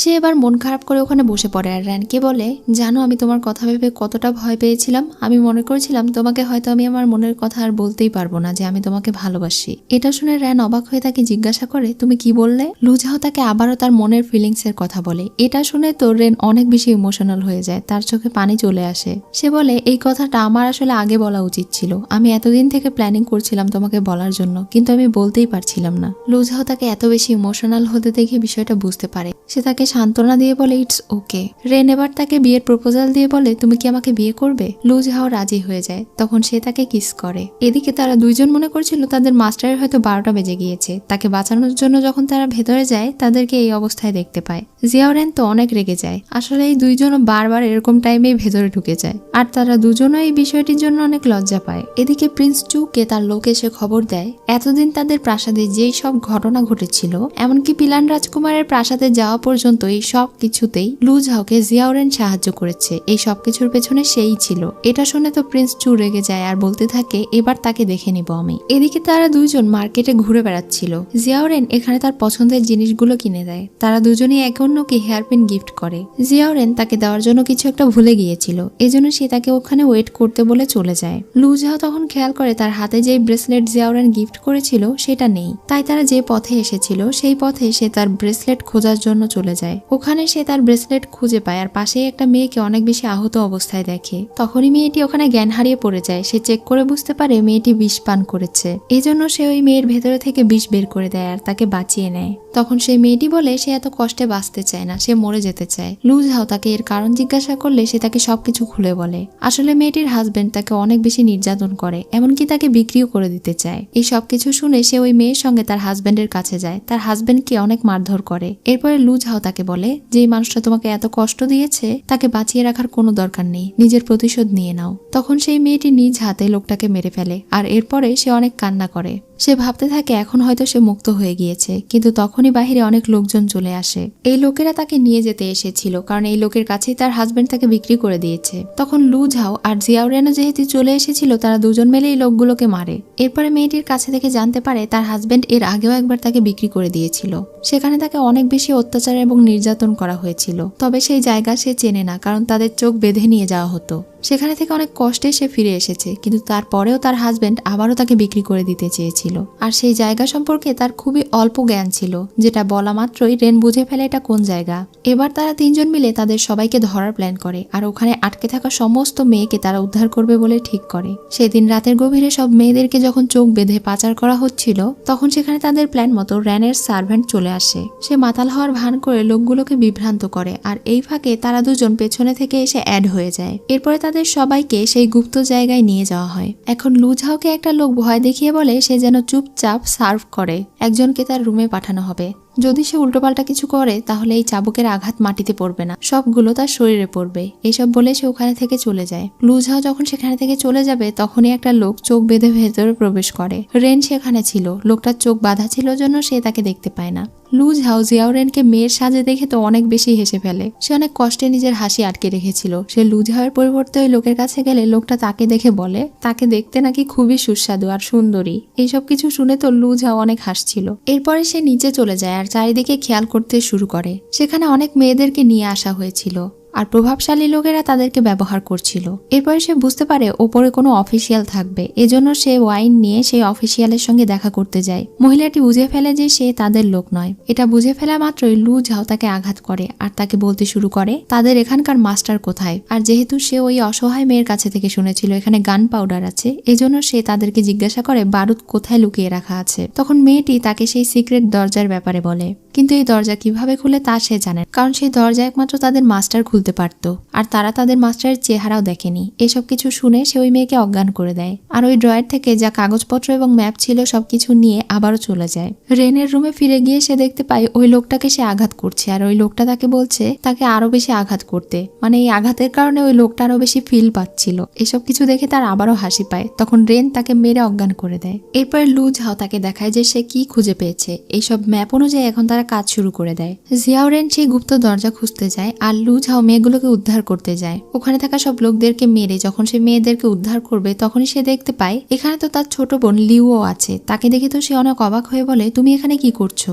আসলে সে প্রিন্স চুকে খোঁজার জন্য যখন তার রুমে গিয়েছিল তখন সে তার রুমে একটা গুপ্ত দরজা খুঁজে পায়। সেই দরজা দিয়ে সে ভুল করে এখানে চলে এসেছিল, এজন্য সে এখন তার বোনকে উদ্ধার করে নিয়ে যায়। অন্যদিকে জিয়াও রেন ম্যাপ অনুযায়ী খুঁজতে খুঁজতে একটা গুপ্ত দরজা খুঁজে পায়। যখন সে দরজা দিয়ে বাহিরে বের হয় তখন দেখতে পায় এটা প্রিন্স চু এর রুমের গুপ্ত দরজা। প্রিন্স চু তখন লিউকে খোঁজার জন্য অনেক বেশি টেনশন করছিল, কারণ লিউকে খুঁজে পাওয়া যাচ্ছিল না। আর জিয়াও রেনকে দেখে সে অনেক বেশি অবাক হয়ে বলে তুমি তাহলে আমার সিক্রেট সবকিছু জেনে ফেলেছো। জিয়াও রেন তাকে বলে তুমি সামান্য একটা রাজকুমার হয়ে গোপনে গোপনে নিজের শক্তি বাড়াচ্ছিলে। এখন তাদের দুজনের মধ্যে ফাইট হয় আর জিয়াও রেনের লোকেরা এসে প্রিন্স চুকে গ্রেফতার করে নেয়। এদিকে লু ঝাও তার দলবল নিয়ে সেই হোটেলে থাকা সব মেয়েদেরকে উদ্ধার করে। এই জন্য মেয়েগুলো তাকে অনেক ধন্যবাদ জানায়। তারা বলে সে না থাকলে হয়তো তারা এখানে সারা জীবন থেকে যেত, তারা মুক্ত হতে পারতো না। তারা তো একসময় আশা ছেড়েই দিয়েছিল। অনেক ধন্যবাদ জানায় তাকে। এরপরে তারা সবাই সেখানে থেকে চলে যায়। তারপরে জিয়াও রেন প্রিন্স চুকে গ্রেফতার করে নিয়ে বাহিরে বের হয়। প্রিন্স চুকে যখন নিয়ে যাওয়া হচ্ছিল তখন তারা দুজন একে অন্যকে দেখে অনেক বেশি খুশি হয়ে যায়। লু ঝাও এখন দৌড়ে তার কাছে যেতে চায়, কিন্তু তখনই হঠাৎ তার মুখ থেকে রক্ত বের হয়ে যায় আর সে ওখানেই জ্ঞান হারিয়ে পড়ে যায়। এটা দেখে তো রেন অনেক বেশি চিন্তিত হয়ে পড়ে। সে দেখতে পায় প্রিন্স চু শয়তানি একটা হাসি দিয়েছে। এটা দেখেই সে বুঝতে পারে এই সবকিছু প্রিন্স চু এর প্ল্যান। এই জন্য রাতে সে প্রিন্স চুকে অনেক বেশি টর্চার করে আর তাকে জিজ্ঞাসা করতে থাকে লু ঝাওকে সে কি দিয়েছে। তখন সে বলে যেদিন লু ঝাও তার সম্পত্তির কাগজে আঙুলের ছাপ দিচ্ছিল সেই দিন সে যেই কালি ব্যবহার করেছিল ওই কালিতেই বিষ লাগানো ছিল। আর এটা এমন একটা ভয়ঙ্কর বিষ যে বিষের অ্যান্টিডোট শুধুমাত্র একটাই আছে, সেটা হচ্ছে কোনো মানুষের হার্টের একটা অংশ। এই সব কিছু বলে সে হাসতে শুরু করে। সে বলে ওই অ্যান্টিডোট শুধুমাত্র নাকি রাজকুমারের কাছেই আছে, আর এটা পেতে হলে জিয়াও রেন যেন তাকে ছেড়ে দেয়। একই সাথে লু ঝাওকে যেন রাতে তার বেডে পাঠায়। যদি লু ঝাও তাকে খুশি করতে পারে তবেই সে তাকে ওই বিষক্রিয়ার ঔষধ দেবে। এটা শুনে জিয়াও রেন প্রচন্ড রেগে যায় আর সে তার পুরুষাঙ্গ কেটে ফেলে। প্রিন্স কল্পনাও করতে পারেনি যে জিয়াও রেন এমন একটা কাজ করতে পারে। এটা করার পরে রেন বলে আমি যেভাবেই হোক লু ঝাওকে বাঁচাবো। এটা বলে সে ওখানে থেকে চলে যায়। এরপরে সে একটা সোল ব্লেড নিয়ে আসে, যেটার সাহায্যে সে তার হার্ট ফুটো করে ফেলে আর সেখানে থেকে হার্ট ভেইনের ছোট্ট একটা অংশ বের করে, যেটা দিয়ে একমাত্র লু ঝাওয়ের জন্য ঔষধ তৈরি করা সম্ভব। এটা সে তার সার্ভেন্টকে দিয়ে দেয় ঔষধ তৈরি করার জন্য। আর এটা করার ফলে সে অনেক বেশি দুর্বল হয়ে পড়েছিল। অন্যদিকে প্রিন্স চুকে দেখি তার সমস্ত অপরাধ সবার সামনে প্রকাশ করে দেওয়া হয়। মানুষেরা বেঁধে তাকে গালি দিচ্ছিল, তার উপরে পচা সবজি ছুঁড়ে মারছিল। ঠিক তখনই সেখানে থেকে একটা লোক দৌড়ে এসে তার প্যান্ট খুলে দেয়, যার কারণে তারা সবাই দেখে ফেলে যে তার পুরুষাঙ্গ নেই। এটা দেখে সেখানে থাকা সবাই অনেক হাসি তামাশা শুরু করে দেয়। প্রিন্স চু তখন এতটা বেশি অপমান বোধ করে যে সে সবকিছু বলার ভাষা হারিয়ে ফেলে। পরদিন রাতে লু ঝাওয়ের যখন জ্ঞান ফিরে আসে তার বিষক্রিয়া একদম ঠিক হয়ে গিয়েছিল। এটা দেখে তো রেন অনেক খুশি হয়ে যায়। সে তাকে বলে এই বিষক্রিয়া সে কিভাবে ঠিক করলো। রেন তাকে সত্যি কথা বলে না। তার সার্ভেন্ট সেখানে থেকে চলে গেলে সে তাকে অন্য কিছু বানিয়ে বলে যে সে কিভাবে তার বিষক্রিয়া ঠিক করেছে। এটা বলে সে তাকে জড়িয়ে ধরে। রেনের চোখে তার জন্য এত বেশি ভালোবাসা দেখে লু ঝাও এখন নিজের ইচ্ছায় তাকে আপন করে নেয়। আর সেদিন রাতে তারা দুজন একসঙ্গে রাত কাটায়। পরদিন সকালে ঘুম থেকে উঠে রেন যখন রেডি হচ্ছিল তখনই তার চুলে হেয়ারপিন পরতে গিয়ে সে খেয়াল করে তার চুলগুলো সাদা হয়ে গিয়েছে কিছু অংশ।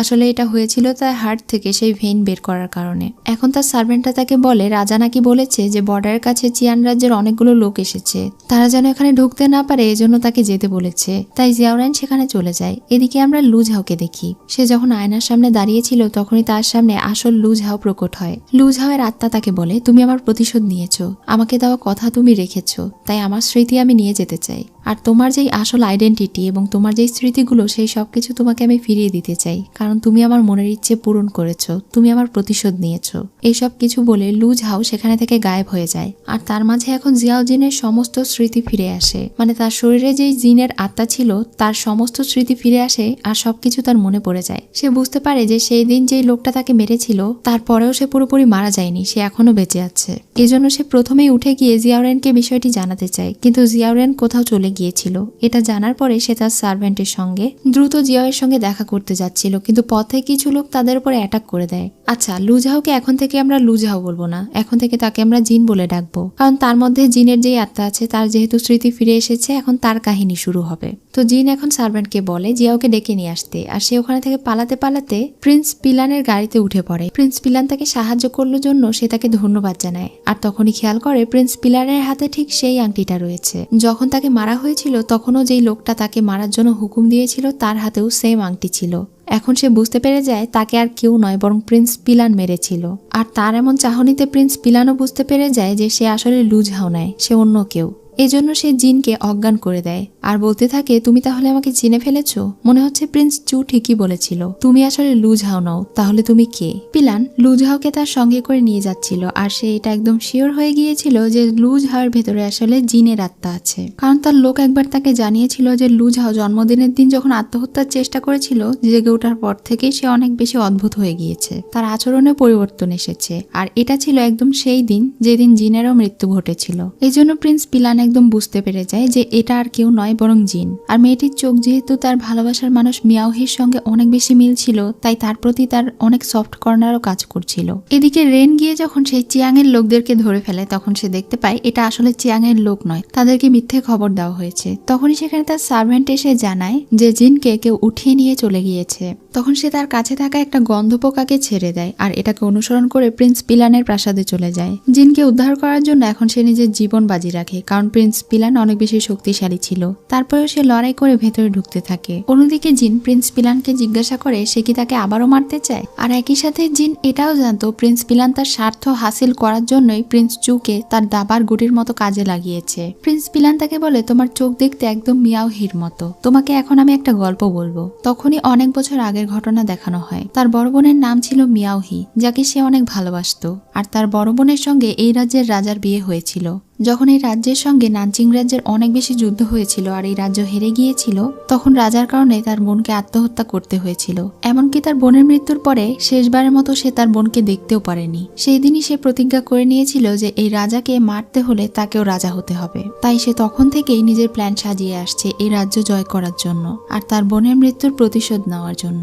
এসব শুনে জিন বলে, তুমি দেশের সঙ্গে বিশ্বাসঘাতকতা করতে চাও? তখন প্রিন্স তাকে বলে, জিন যেহেতু অনেক শক্তিশালী এবং বুদ্ধিমতী, এজন্য তার কাছে এই রাজ্যের যে ডিফেন্স ম্যাপ আছে সেই ম্যাপ যেন সে প্রিন্সকে দিয়ে দেয়। তখন সে রেগে বলে, তুমি ভাবলে কি করে এই দেশের শত্রুর হাতে আমি ডিফেন্স ম্যাপ তুলে দেব? তখন প্রিন্স চিৎকার করে বলে, তুমি ভুলে যেও না এই রাজ্যকে বাঁচাতে গিয়ে তোমার দাদাও মারা গিয়েছিল, এই সব কিছুর দোষ ওই রাজার। কিন্তু জিন এটা স্বীকার করে না। সে বলে, আমার দাদা শহীদ হয়েছে যুদ্ধ করতে গিয়ে, দেশের মানুষকে বাঁচাতে গিয়ে, সে তোমার মতো নয়। যেহেতু সে ভালো কথায় রাজি হয় না, এজন্য এবার প্রিন্স তাকে থ্রেট দিতে শুরু করে। তখনই একজন এসে প্রিন্সকে জানায় যে এখানে জিয়ান চলে এসেছে। তখন সে জিনকে বলে, এবার তোমাকে আমি আসল শো দেখাবো। এটা বলে সে তাকে সঙ্গে করে নিয়ে বাহিরে চলে যায়। জিয়ান তার সকল সৈনিকের সঙ্গে অনেক মারামারি করছিল। যেহেতু প্রিন্সের কাছে অনেক বেশি সৈন্য পাওয়ার রয়েছে এবং তারা সবাই অনেক শক্তিশালী, এজন্য জিয়াওরেন তাদের সঙ্গে মারামারি করে একা পেরে উঠছিল না। তার অবস্থা অনেক বেশি খারাপ হয়ে গিয়েছিল। প্রিন্স পিলান তাকে এই জিনিসটাই বারবার দেখিয়ে দিচ্ছিল আর তাকে বলছিল যদি সে তার ভালোবাসার মানুষকে বাঁচাতে চায় তাহলে যেন তার শর্তে রাজি হয়ে যায়, নয়তো তার চোখের সামনে আজকে তার ভালোবাসার মানুষ মারা যাবে। তখন জিন চিৎকার করে তাকে বলে, যদি সে মারা যায় তাহলে তুমি ম্যাপ পাবে না। কিন্তু এরপরেও তারা তার সঙ্গে কোঅপারেট করতে রাজি হয় না। এবার জিয়াওরেন জিনের ইশারায় তার দিকে চাকু ছুঁড়ে মারলে সে নিজের হাতের শেকল খুলে ফেলে। এরপর সে প্রিন্সকে আঘাত করে, কিন্তু প্রিন্স তার পোশাকের ভেতরে লোহার বস্ত্র পরেছিল, যার কারণে তার কিছুই হয় না। এই জন্য তারা দুজনই সেখানে থেকে দ্রুত পালাতে শুরু করে। আর ততক্ষণে রাজার লোকেরাও সেখানে পৌঁছে গিয়েছিল, যার কারণে প্রিন্স আর তাদের কিছুই করতে পারে না। তবে সেখানে রেন একটা টোকেন ফেলে গিয়েছিল, যে টোকেন দেখে প্রিন্স বলে, এটা তাহলে সেই ছেলেটা। এটা বলে সে শয়তানি হাসি দেয়। এই বিষয়ে আমরা কিছুক্ষণ পরেই জানতে পারবো। এদিকে জিন যখন জিয়াওরেনকে বাড়িতে নিয়ে যায় তার চিকিৎসা করার চেষ্টা করে, তখন দেখতে পায় জিয়াওরেন ব্যথায় কাতরাচ্ছে, কিন্তু তার শরীরে এত বেশি ব্যথা হওয়ার কারণ সে বুঝতে পারছিল না। তখন সেখানে থাকা সার্ভেন্ট তাকে সবকিছু বলে দেয়, কিভাবে জিয়াওরেন তাকে বাঁচানোর জন্য নিজের হার্ট ভেইন তাকে দিয়ে দিয়েছে, আর এটা করার কারণে তার বিষক্রিয়া হয়ে গিয়েছে, যার জন্য তাকে প্রায় এত কষ্ট পেতে হয়, যে কষ্ট সে কখনোই জিনের সামনে প্রকাশ করেনি। এমনকি জিনকে বাঁচানোর জন্য, তার আত্মাকে পুনরুদ্ধার করার জন্য সে নিজের প্রাণ পর্যন্ত বাজি রেখেছিল। এই সব কিছু জানার পরে তো জিন কান্না করে ফেলে। সে জিয়াওরেনকে জড়িয়ে ধরে কান্না করতে থাকে আর বলতে থাকে, তুমি এমনটা কেন করেছিলে? আমাকে তুমি এত ভালোবাসো, আমাকে বাঁচানোর জন্য যদি তুমি মারা যেতে তাহলে আমার কি হতো? তখন জিয়াওরেন তাকে কান্না করতে বারণ করে, কষ্ট পেতে বারণ করে। সে বলে সে বেঁচে আছে শুধুমাত্র জিনের জন্য, কারণ সে জিনকে অনেক বেশি ভালোবাসে। এখন বেশ কয়েকদিন পরে সিন দেখানো হয়, রেন এখন অনেকটাই সুস্থ হয়ে উঠেছে। তার লোকেরা প্রিন্স পিলানকে অ্যারেস্ট করার জন্য খুঁজে বেড়াচ্ছে, কিন্তু তারা কোথাও যেন হারিয়ে গিয়েছে। প্রিন্সকে তাদের লোক কোথাও খুঁজে পাচ্ছে না। এজন্য রেন তার বন্ধুকে বলে তাদের খোঁজ এখনো চালিয়ে যেতে। এরপরে জিন সেখানে আসে। জিন তাকে বলে যেহেতু তার সমস্ত স্মৃতি এখন ফিরে এসেছে আর তার আত্মা এখন লুজ হয় বডিতে, তাই সে জানে তাদের দুজনের সম্পর্ক আগে ভাই বোনের ছিল। আর সে এটাও জানে যে তাদের দুজনের মধ্যে রক্তের কোনো সম্পর্ক ছিল না। যেহেতু দুনিয়ার চোখে তারা ভাই বোন ছিল, এজন্য সে কখনো তাকে নিজের মনের ফিলিংস বলতে পারেনি। কিন্তু এখন আর তাদের দুজনের মধ্যে কোনো বাধা নেই। এজন্য সে আর চায় না রেন তাকে নিজের বোন মনে করুক, তার মাঝে কোনো হেজিটেশন কাজ করুক। সে তাকে একদম ফ্রিলি বলে দেয় যে সে তাকে অনেক ভালোবাসে আর সে তাকে বিয়ে করতে চায়। এসব কথা শেষে তারা দুইজন তাদের পরিবারের সমাধিতে যায় আর সেখানে গিয়ে বড়দেরকে সম্মান জানায়। এদিকে আমরা প্রিন্স চুকে দেখতে পাই, তাকে আসলে প্রিন্স পিলান কোনো একটা জায়গায় আটকে রেখেছিল। এজন্য সে প্রিন্স পিলানকে বলে তাকে ছেড়ে দিতে। জিয়াওরেনকে সে ঘৃণা করে, সে জিয়াওরেনকে মেরে ফেলতে চায়। তখন প্রিন্স পিলান তাকে বলে সে যে জিয়াওরেনকে মারবে তার কি গ্যারান্টি আছে। প্রিন্স চু বলে জিয়াওকে মেরে ফেলার পরে তারও আর বেঁচে থাকার প্রয়োজন নেই, দরকার হলে প্রিন্স পিলান তাকেও মেরে ফেলতে পারে। এটা শুনে সে তাকে ছেড়ে দেয়। তখন প্রিন্স চু বাহিরে দিয়ে যাচ্ছিল। সে এখন মজদুরের কাজ করত, কারণ তার কাছে আর কোনো ধন সম্পদ অবশিষ্ট নেই। যখন সে পথ দিয়ে হেঁটে যাচ্ছিল তখন সেখানে দুইজন দুষ্টু লোক কিছু কথাবার্তা বলছিল। তারা প্রিন্স চু এর রক্ষিতা অর্থাৎ লিওর কথা বলছিল, যে তাকে নাকি তারা ওখানে দেখেছে আর মেয়েটা সবসময় শুধু প্রিন্স প্রিন্স করতে থাকে। একই সাথে তারা ওই মেয়েটির সঙ্গে খারাপ কাজ করার কথা ভাবছিল। এটা শুনে প্রিন্স চু তাদের মধ্যে একজনকে মেরে দেয় আর আরেকজনকে জিজ্ঞাসা করে লিউ কোথায়। তখন সেই লোকটা বলে ওই মেয়েকে তারা ওইদিকে দেখেছে। এটা শুনে সে ওই লোকটাকেও মেরে ফেলে। এরপরে সে লিউয়ের কাছে যায়। লিও এক একদম তার মতোই বিধ্বস্ত অবস্থায় পড়েছিল। এই ঠান্ডায় তার শরীরে তেমন কোনো কাপড়ই ছিল না, আর তাকে দেখেই বোঝা যাচ্ছিল তাকে একা পেয়ে রাস্তার ছেলেগুলো তার সঙ্গে অবশ্যই খারাপ কিছু করেছে, যার কারণে সে সবকিছুই ভুলে গিয়েছে। প্রিন্স চু যখন তার সঙ্গে কথা বলে তখন বুঝতে পারে লিউ একদম পাগল হয়ে গিয়েছে। সে বারবার চুকে বলছিল, প্রিন্স কোথায়, প্রিন্স কোথায়, আমাকে তার কাছে নিয়ে চলো। প্রিন্স চু তার সামনে থাকা সত্ত্বেও সে তাকে চিনতে পারে না। একবার সে তাকে চিনতে পারে, কিন্তু এরপরেই আবার সে তাকে জিজ্ঞাসা করে, তুমি কি আমার প্রিন্সকে দেখেছো, আমাকে তার কাছে নিয়ে যাবে? এটা শুনে প্রিন্স চু তাকে কিস করে আর তাকে গরম কাপড় পরিয়ে দেয়। কিছুক্ষণের জন্য লিউ যেন বেঁচে থাকার আশা ফিরে পায়, কিন্তু তখনই চু তার পেটের ভেতরে চাকু ঢুকিয়ে দেয়। সে বলে, আমার কথা শোনো, কিন্তু লিউ তাকে বলে, আমি কখনোই শুনবো না। এটা বলে সে ওখানেই মারা যায়। তখন প্রিন্স চু তাকে জড়িয়ে ধরে কাঁদতে থাকে আর বলতে থাকে, আমাকে তুমি মাফ করে দিও, তোমার এই অবস্থার জন্য আমি দায়ী, আমি খুব দ্রুতই তোমার কাছে আসছি। সেই দিন রাতে সে লিউয়ের শরীর পুড়িয়ে দেয় আর প্রতিজ্ঞা করে তাদের এই অবস্থার জন্য যারা দায়ী সে তাদের সবাইকে মেরে ফেলবে, তার প্রতিশোধ নেবে। পরদিন জিয়াওরেন প্রিন্স পিলানকে খোঁজার জন্য একটা জায়গার খোঁজ পায়। যখন সে ওখানে যায় তখন তার সঙ্গে প্রিন্স চু এর দেখা হয়। প্রিন্স চু তাকে দেখে বলে, তোমার জন্য অনেকক্ষণ থেকে আমি অপেক্ষা করে আছি, আজকে তোমার আর আমার শেষ খেলা হবে। এটা বলেই সে ওখানে থেকে চাদর সরায়। সে অনেকগুলো বারুদের উপরে বসেছিল আর সেই বারুদের উপরে সে আগুন লাগিয়ে দেয়, কিন্তু তারপরেও বারুদগুলো জ্বলে না। সে এখন সমস্ত দোষ তার উপরে দিতে থাকে যে তার জন্যই তার বাচ্চা মারা গিয়েছে, লিউ মারা গিয়েছে, তাদের এমন অবস্থা হয়েছে শুধুমাত্র তার এবং জিনের কারণে।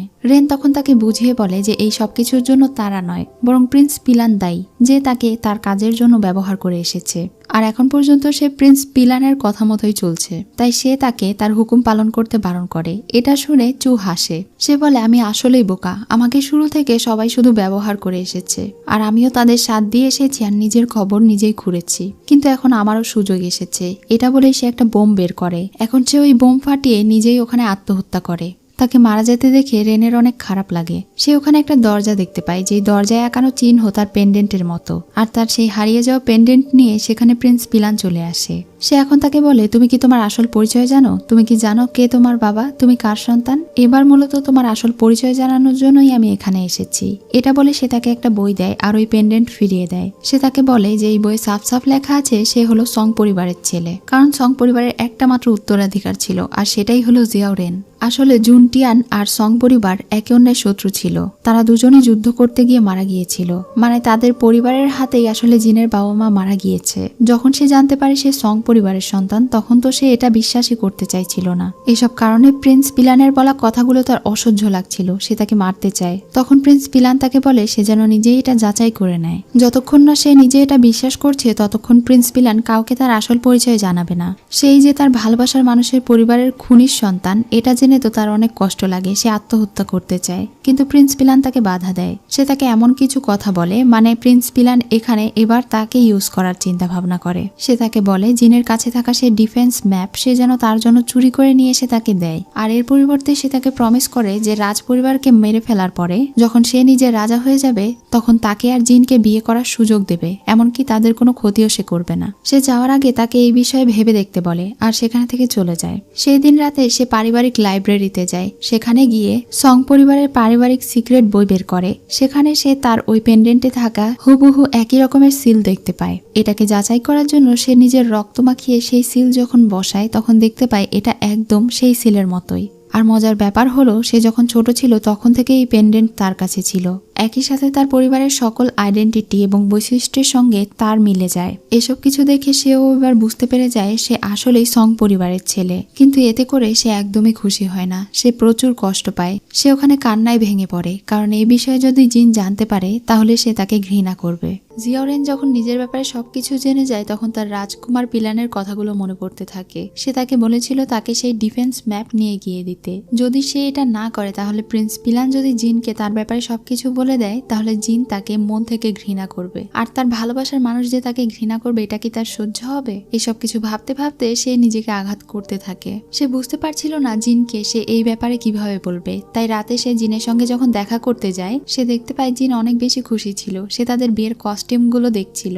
সে তাকে জিজ্ঞাসা করে এই ড্রেসগুলোর মধ্যে কোন বিয়ের পোশাক তাকে বেশি মানাবে। জিয়াওরেন তাকে যেই ড্রেসটা দেখিয়ে দেয় সেটা তারও পছন্দ হয়, আর সে ওখানে থেকে চলে গেলে রেন মনে মনে ভাবতে থাকে সে এখন কিভাবে এই সিদ্ধান্ত নেবে আর কিভাবেই বা জিনকে সবকিছু বলবে। এরপরে তারা দুজন প্রার্থনাগারে যায়। জিন তার হাতে একটা ব্রেসলেট বেঁধে দেয়। তারা দুজন সৃষ্টিকর্তার কাছে নিজেদের জন্য প্রার্থনা করে। তখনই তার লোক তাকে ডাকলে সে গিয়ে প্রিন্স পিলানের সঙ্গে দেখা করে। প্রিন্স পিলান তাকে গোপনে ডেকেছিল। সে তাকে আরো একটা বইয়ে প্রমাণ দেখায় যেখানে তার এবং তার বাবার নাম সহ উল্লেখ ছিল। সে তাকে বলে, আমি তোমার খুশির মুহূর্ত নষ্ট করতে চাই না। আমি জানি 2 দিন পর তোমাদের বিয়ে, তাই যদি তোমরা তোমাদের বিয়ের মুহূর্তকে নষ্ট করতে না চাও, তাই ভালোই ভালোই আমাকে এই রাজ্যের ডিফেন্স ম্যাপ নিয়ে এসে দিয়ে দাও। তোমাকে আর মাত্র 2 দিন সময় দিলাম, তুমি ভেবে দেখো। এটা শুনে জিয়াউরেন রেগে সেখানে থেকে চলে যায়। পরদিন সকাল থেকেই তাদের পুরো বাড়ি সাজাতে শুরু করা হয়। তাদের বিয়ের প্রস্তুতি নেওয়া হচ্ছিল। এখানে 2 সার্ভেন্ট একে অন্যের সঙ্গে খুনসুটি করে আর তারা দুজন অনেক কাছাকাছি চলে আসে। দূর থেকে এসব কিছু দেখে জিন হাসছিল। তার বিয়ের পোশাকও রেডি হয়ে গিয়েছিল, সেটা সে ট্রাই করছিল আর জিয়াওকে জিজ্ঞাসা করছিল কেমন হয়েছে। তখন জিয়াও তার দিকে তাকিয়ে হাসে। জিয়াওরেন তার কাছে থেকে ডিফেন্স ম্যাপ চেয়েছিল, যদিও সে তাকে এটার আসল কারণটা বলেনি, কিন্তু জিন জিয়াওরেনকে অনেক বেশি বিশ্বাস করে। এজন্য সে এই ম্যাপটা তার সার্ভেন্টের মাধ্যমে রেনের কাছে পাঠিয়ে দেয়। যখন সে গিয়ে এই ম্যাপ রেনকে দেয় তখন তো সে অনেক বেশি খুশি হয়ে যায়। এখন সে ওই প্রমাণের বইটা পুড়িয়ে ফেলে আর বলতে থাকে, যাই হয়ে যাক না কেন, জিনকে আমার আসল পরিচয় সম্পর্কে জানতে দেওয়া যাবে না। আমি তাকে আবারও হারাতে চাই না। এরপরে রাতে তারা দুজন মিলে তাদের পরিবারের মানুষের কাছে গিয়ে দোয়া চায়। যেহেতু আগামীকালকে তাদের দুজনের বিয়ে, এজন্য তারা দুজন একে অন্যের সঙ্গে সৎ থাকতে চায়। জিন অনেক বেশি খুশি ছিল আর তাকে অনেক বেশি ট্রাস্ট করত। এটা দেখে রেনের তার কাছে থেকে কথাগুলো লুকোতে অনেক বেশি কষ্ট হচ্ছিল। এখন পরদিন সকালে তাদের বিয়ের দিন ছিল। সবাই তাদের দুজনের জন্য অনেক বেশি খুশি ছিল। জিয়াওরেন আর জিন বিয়ের পোশাক পরে সেখানে উপস্থিত হয়। তাদের বিয়ের নিয়ম অনুসারে তারা দুইজনই একে অন্যকে হাজব্যান্ড ওয়াইফ হিসেবে গ্রহণ করে আর তাদের বিয়ে সম্পূর্ণ হয়ে যায়। তখনই সেখানে প্রিন্স পিলানের পক্ষ থেকে তাদের জন্য উপহার আসে। সে তাদের জন্য একটা চিঠিও পাঠিয়েছিল যেখানে মিয়াওহির নাম লেখা ছিল। এটা দেখে জিন বুঝতে পারে যে পিলান আসলে তার বোনের জন্য যে গিফট রেখেছিল সেটা তাকে পাঠিয়েছে। সেই দিন রাতে পিলান তার বোনের কবরের সামনে বসে এই সবকিছু বলছিল আর অনেক কান্না করছিল। সে বলছিল সে তার বোনকে এই বিয়ের উপহার দিতে না পারলেও সে তার আরেকটা বোনকে দিয়েছে যার চোখ দেখতে একদম তার মতো। পরদিন সকালে জিয়াওরেন যখন ঘুম থেকে ওঠে তখন সে জিনকে জাগায় না আর চুপি চুপি কোথাও চলে যায়, কিন্তু জিনের ঘুম ভেঙে গিয়েছিল। সেও তার পিছু করতে শুরু করে। জিয়াওরেন এখন প্রিন্স পিলানের সঙ্গে গিয়ে দেখা করে আর তাকে সেই ম্যাপটা দিয়ে দেয়। ম্যাপের উপরে লাল কালি দিয়ে আঁকানো ছিল কোন কোন জায়গায় ডিফেন্স রয়েছে। এটা দিয়ে সে প্রিন্স পিলানকে বলে তাদের বিবাহিত জীবনে সে যেন আর কোনো ঝামেলা না করে। প্রিন্স পিলান তখন তাকে বলে যে তুমি একা কেন এলে, তোমার ওয়াইফকে কেন নিয়ে আসোনি? তখন সে বলে, আমি চাই না আমার ওয়াইফ এই সবকিছু সম্পর্কে জানুক, আমি আমাদের বিবাহিত জীবন সুখের দেখতে চাই। যখন সে চলে যাবে তখন প্রিন্স তাকে বলে, এত তাড়া কিসের, তোমার জন্য একটা সারপ্রাইজ আছে। এবার যখনই সে পেছনে তাকায় তখন দেখতে পায় সেখানে জিন দাঁড়িয়ে আছে আর তার সব কথা সে শুনে ফেলেছে। জিন এখন তাকে জিজ্ঞাসা করে সে তাকে কেন বলেনি যে এই ম্যাপ সে কাকে দিচ্ছে। রেন তাকে বলে, বাড়িতে চলো, আমি তোমাকে সবকিছু বলছি। তখনই প্রিন্স পিলান তাদেরকে খাঁচার ভেতরে আটকে ফেলে। পিলান এখানে রেনের আসল পরিচয় বলে দেয়। তখন রেন আর কোনো উপায় না পেয়ে জিনকে সব সত্যি কথা বলে দেয়। জিন যখন জানতে পারে যে সে তার শত্রুর ছেলে তখন তো সে অনেক বেশি রেগে যায়। সে তখনই তাকে ঘৃণা করতে শুরু করে। এমনকি সে যখন জানতে পারে এই বিষয়ে রেন তার বিয়ের আগেই জানতে পেরেছিল তখন তার মনে হয় রেন তাকে ধোঁকা দিয়ে বিয়ে করেছে। সে এতটা রেগে যায় যে রেনের বুকের ভেতরে চাকু ঢুকিয়ে দেয়। সে তাকে ওখানেই মেরে ফেলে। এই সবকিছু দেখে প্রিন্স পিলান অনেক মজা পায় আর তাকে বলে, আমি জানতাম যে তুমি আমাকে নিরাশ করবে না। তখন জিন প্রিন্স পিলানকেও গালি দিতে শুরু করে। প্রিন্স পিলান বলে, আমি এখন একটা কাজে যাচ্ছি, কাজ শেষ করে এসে তোমার সঙ্গে কথা বলবো। প্রিন্স পিলান যখন সেখান থেকে চলে যায় তখন সে রেনের দিকে তাকিয়ে বলে, হয়েছে, এবার তো ওঠো। তখনই আমরা বুঝতে পারি যে তারা এই সবকিছু আসলে নাটক করেছিল। এখন আমাদেরকে ফ্ল্যাশব্যাকে তাদের বিয়ের আগের দিন রাতের ঘটনা দেখানো হয়। সেই দিন রাতে তারা দুইজন যখন প্রার্থনা করতে গিয়েছিল তখন রেনের অনেক বেশি গিল্টি ফিল হচ্ছিল। তার মনে হচ্ছিল জিনকে সব সত্যিটা না বলে বিয়ে করা খুবই অন্যায় হবে। এজন্য সে জিনকে সবকিছু সত্যি সত্যি বলে দেয়। এমনকি সে তাকে ওই সব প্রমাণগুলোও দেখায়। এটা দেখে তো জিন কান্না করে ফেলে। জিন এটা বিশ্বাসই করতে পারছিল না। সে তাকে জিজ্ঞাসা করে, তুমি যখন এই সব কিছু আগে থেকেই জানতে তাহলে আমাকে কেন বলনি? রেন তাকে বলে, কারণ আমি তোমাকে হারানোর কষ্ট সহ্য করতে পারবো না, সেজন্য। আসলে আমি আমার জীবনে টাকা পয়সা ধন সম্পদ প্রেম কোনো কিছুই চাই না। আমি আমার জীবনে শুধুমাত্র তোমাকেই চাই। এছাড়া আমার লাইফের আর কোনো অর্থই নেই। আমি বেঁচেই আছি শুধুমাত্র তোমার জন্য। তাই আমি আমার জীবন থেকে তোমাকে হারাতে চাই না। তুমি যদি আমাকে ছেড়ে চলে যাও তাহলে আমি মারা যাব। তোমার সঙ্গে আমি আমার সারাটা জীবন কাটাতে চাই, কিন্তু তুমি যদি চাও তুমি আমাকে মেরে ফেলতে পারো, কিন্তু তোমাকে ছাড়া আমি বাঁচতে পারবো না। এই সবকিছু শোনার পরেও জিন তার গলায় তরল ধরে। তখন রেনের অনেক কষ্ট হয়। সে তাকে বলে, আমার সং পরিবারের পক্ষ থেকে আমি তোমার কাছে ক্ষমা চাইছি। তোমার পরিবারের সঙ্গে যা হয়েছে সেই সবকিছুর জন্য আমি অনুতপ্ত। আর তুমি যখন আমাকে এতটাই ঘৃণা করো তখন আমার বেঁচে থেকেই কি লাভ, তুমি আমাকে মেরে ফেলো। এটা বলে যখন সে ছুরি চালাবে তখনই জিন তাকে অনেক জোরে ধাক্কা দেয়। রেনের মুখ থেকে রক্ত বেরিয়ে যায়। জিন এখন ওখানে বসে বসে প্রচুর কান্না করতে থাকে। সে তার বাবা মাকে জিজ্ঞাসা করে, আমি এখন কি করব? আগামীকালকে আমাদের বিয়ে, এখন আমার কি করা উচিত? সেই দিন জিয়াওরেন সারা রাত সেই দরজার বাহিরে হাঁটু গেড়ে বসে থাকে, তার কাছে মাফ চাইতে থাকে, যতক্ষণ না জিন তাকে মাফ করছে। অনেক রাত হবার পরে জিন দরজা খুলে আর তাকে মাফ করে দেয়। সে তাকে বলে, তুমি হয়তো আমার শত্রুদের ফ্যামিলি মেম্বার, কিন্তু তুমি তো আর আমার পরিবারের মানুষকে মারোনি, এজন্য আমি তোমাকে ক্ষমা করে দিলাম। এটা শুনে তো রেন অনেক বেশি খুশি হয়ে যায়। সে তাকে জড়িয়ে ধরে, এমনকি সে প্রিন্স জিনকে পিলানের ব্যাপারেও সবকিছু বলে দেয়। এদিকে দেখতে পাই সেই দুইজন সার্ভেন্টও একে অন্যকে বিয়ে করে ফেলেছে। যেহেতু তারা দুজন একে অন্যকে ভালোবাসতো, এজন্য এই সুযোগে তারাও বিয়েটা সেরেই ফেললো। এখন পরদিন সকালে জিন আর জিয়াওরেন রাজার সঙ্গে গিয়ে দেখা করে, তাদের ব্যাপারে সবকিছু রাজাকে খুলে বলে। রাজা এখন জিয়াওরেনকে বলে, তোমার সম্পর্কে তো জানলাম, কিন্তু এখন আমি তোমাদেরকে একটা কাহিনী বলতে চাই। বছর আগে সেই যুদ্ধে প্রিন্স পিলানের পরিবার থেকে সৈনিকদেরকে বিভিন্ন অস্ত্রশস্ত্র সাপ্লাই করা হয়েছিল। সেই যুদ্ধে নানচিং রাজ্যের লোকেরা প্রায় 10,000 সৈনিককে হারিয়েছিল। যুদ্ধের একদম শেষ পর্যায়ে নানচিং এবং সং পরিবারের জেনারেল একে অন্যের সঙ্গে লড়াই করে এবং একজন হেরে যায়। তখন সেখানে শুধুমাত্র প্রিন্স পিলান আর মিস্টার জিয়াও বেঁচে ছিলেন। কিন্তু তাদের সঙ্গে যুদ্ধ করার জন্য চিং রাজ্যের আরো সৈনিকেরা আসছে। তবে তাদেরকে বাধা দেওয়ার আরেকটা উপায় আছে, সেটা হচ্ছে মিস্টার জিয়াওয়ের মৃত্যু। তিনি প্রিন্স পিলানকে বলেছিলেন তাকে মেরে ফেলতে, আর এর মাধ্যমেই এই যুদ্ধের পরিসমাপ্তি হবে। প্রিন্স পিলান যদিও তাকে মারতে চাইছিল না, কিন্তু তিনি তাকে হুকুম করে বলেন, অবশ্যই তোমার আমাকে মারতে হবে, নয়তো এই যুদ্ধ শেষ হবে না, আমরা হেরে যাব।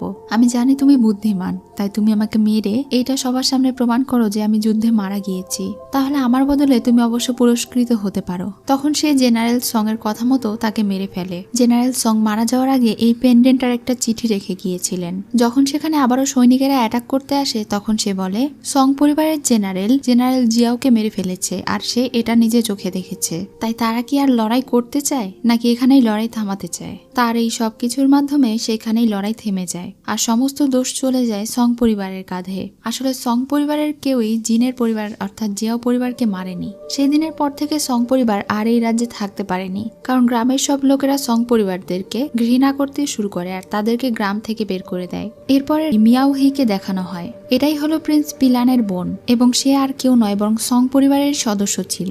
যখন সে মিস্টার জিয়ানের লেখা সেই চিঠি দেখে, তখন তার অনেক বেশি খারাপ লাগে যে তার পরিবারের মানুষ এমন একটা কাজ করতে পারে। রাজা তাকে সুরক্ষিতভাবে অন্য জায়গায় দিয়ে আসতে চায়, কিন্তু তাও সে যায় না। সে বলে, আমাদের সং পরিবারের গৌরব আমি ধরে রাখবো। যেহেতু আমার পরিবারের মেম্বাররা এমন একটা খারাপ কাজ করেছে, তাই এর প্রায়শ্চিত্ত আমি করতে চাই।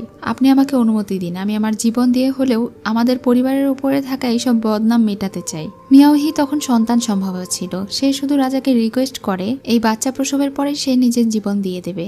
যদিও রাজা এতে রাজি ছিল না, তারপরেও সে রাজাকে অনেক বেশি রিকোয়েস্ট করায় তিনি রাজি হয়ে যান। মিয়াওহি এবং তাদের পরিবারের সকল সদস্যরা নিজেদের প্রাণ দিতে প্রস্তুত হয়ে যায়। যদিও তার পরিবার কোনো দোষ করেনি, কিন্তু এই পুরো দুনিয়ার চোখে তারা ছিল দেশদ্রোহী। এজন্য মিয়াওহি তার মারা যাওয়ার আগে একটা চিঠি লিখে যায়, এমনকি সে একটা বাচ্চাও প্রসব করে। এরপরে সে নিজে আত্মহত্যা করে।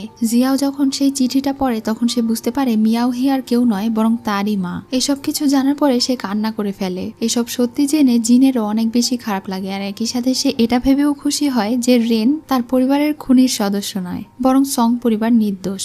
সেদিন রাতে তারা তাদের প্ল্যান মতো ডিফেন্স ম্যাপে সেই মার্ক করে দেয়, যেন প্রিন্স পিলান ভুল তথ্য পায়। একই সাথে তাদের প্ল্যান মতো সকালবেলা তারা দুইজনই প্রিন্স পিলানের সঙ্গে দেখা করতে যায়। সেখানে অভিনয় করে জিন তার বুকে যেই চাকু মেরেছিল সেটাও ছিল একটা খেলনা চাকু। আর প্রিন্স পিলান চলে যাওয়ার পরে এখন তাদের অভিনয় শেষ হয়। আশা করি তোমরা বুঝতে পেরেছো যে এখানে আসলে কি ঘটেছিল। তারা দুইজন তো প্রিন্সকে বোকা বানাতে পেরে অনেক বেশি খুশি হয়ে যায়। তারা দুইজন এখন এই খাঁচা থেকে বের হওয়ার চেষ্টা করছিল। তখনই সেখানে তার সার্ভেন্ট আসে আর জিয়াওরেন তাকে বলে তাদের সাহায্য করতে। অন্যদিকে আমরা প্রিন্স পিলানকে দেখতে পাই। সে এখন ওই ম্যাপ অনুসরণ করে রাজদরবারে প্রবেশ করেছে। এখন সে এবং তার লোকেরা মিলে একের পর এক সৈনিকদেরকে মারতে শুরু করে আর রাজদরবারের ভেতর প্রবেশ করতে শুরু করে। পিলান প্রিন্স সব বাধা অতিক্রম করে রাজদরবারে পৌঁছে যায়। রাজা সেখানে একা বসেছিল। এখন সে রাজার কাছে গিয়ে বলে, অনেক প্রতীক্ষার পরে আজ আমি তোমাকে পেয়েছি। আজকে আমি তোমাকে ছাড়বো না। তোমার জন্যই আমার মিয়াওহি মারা গিয়েছে। তখন রাজা তাকে বলে, তাকে আমি মারিনি, বরং সে স্বেচ্ছায় সং পরিবারের জন্য আত্মহত্যা করেছে। কিন্তু প্রিন্স পিলান তার কোনো কথাই শোনে না। সে রেগে তার গলায় তরোয়াল ধরে। রাজা এখন তাকে বলে, তোমার কি মনে হয় তুমি এভাবে আমার সাথে জিততে পারবে? প্রিন্স পিলান বলে, আশেপাশে দেখুন, তাহলেই বুঝতে পারবেন কে এখন জিততে পারবে। আমি আপনার সকল সৈনিকদেরকে মেরে ফেলেছি, এখন আপনাকে কে বাঁচাবে? তখনই রাজার হুকুমে সেখানে সব সৈন্যরা আসে আর তার সব লোকদেরকে মেরে ফেলে। তার বিশ্বস্ত লোককে মারা যেতে দেখে তার অনেক খারাপ লাগে। জিয়াউরেন সেখানে চলে আসে। তখন সে অবাক হয়ে বলে, তুমি আমাকে ধোকা দিয়েছো? জিয়াউরেন তখন বলে, আমি হলাম রাজার সবচেয়ে বিশ্বস্ত একজন লোক। আপনি এখনো বুঝতে পারেননি এই সব কিছু কিভাবে হলো? আসলে আমি আর জিন দুইজন মিলে এই সব কিছু প্ল্যান করেছিলাম। এখন আমরা আপনার হেফাজতে নই, বরং আপনি আমাদের হেফাজতে আছেন। জিন সেখানে এসে এখন তাকে বলে তার সকল লোকদেরকে ধরে ফেলা হয়েছে, তাই সে যেন স্যারেন্ডার করে। কিন্তু প্রিন্স পিলান বলে সে মরে যাবে তবুও স্যারেন্ডার করবে না। এখন সে রাজাকে মারতে গেলে জিন তাকে আঘাত করে। তারা দুজন মিলে বারবার তাকে বলতে থাকে এখানে থেকে বের হওয়ার কোনো উপায় নেই তার, তাই সে যেন স্যারেন্ডার করে ফেলে। তখন সে রাজাকে খুনি বলতে থাকে আর এটাও বলে যে জিয়াওরেন হলো সং পরিবারের সদস্য। তখন রাজা আর না পেরে তাকে সবকিছু বলতে শুরু করে। সে তাকে বলতে শুরু করে মিয়াওহি এমনিতেই মারা যায়নি, বরং সে যুদ্ধক্ষেত্রে যে মিস্টার জিয়াওকে মেরে ফেলেছিল সেই জন্য তাদের কাছে একটা সিক্রেট লেটার টোকেন পাঠানো হয়েছিল। তাদের দেশের 5টা শহরকে জব্দ করে নেওয়া হয়েছিল। একমাত্র মিয়াওহি সহ সং পরিবারের সকল সদস্যের মৃত্যুর বদলেই সেই 5টা শহরকে পুনরুদ্ধার করা সম্ভব হয়েছে।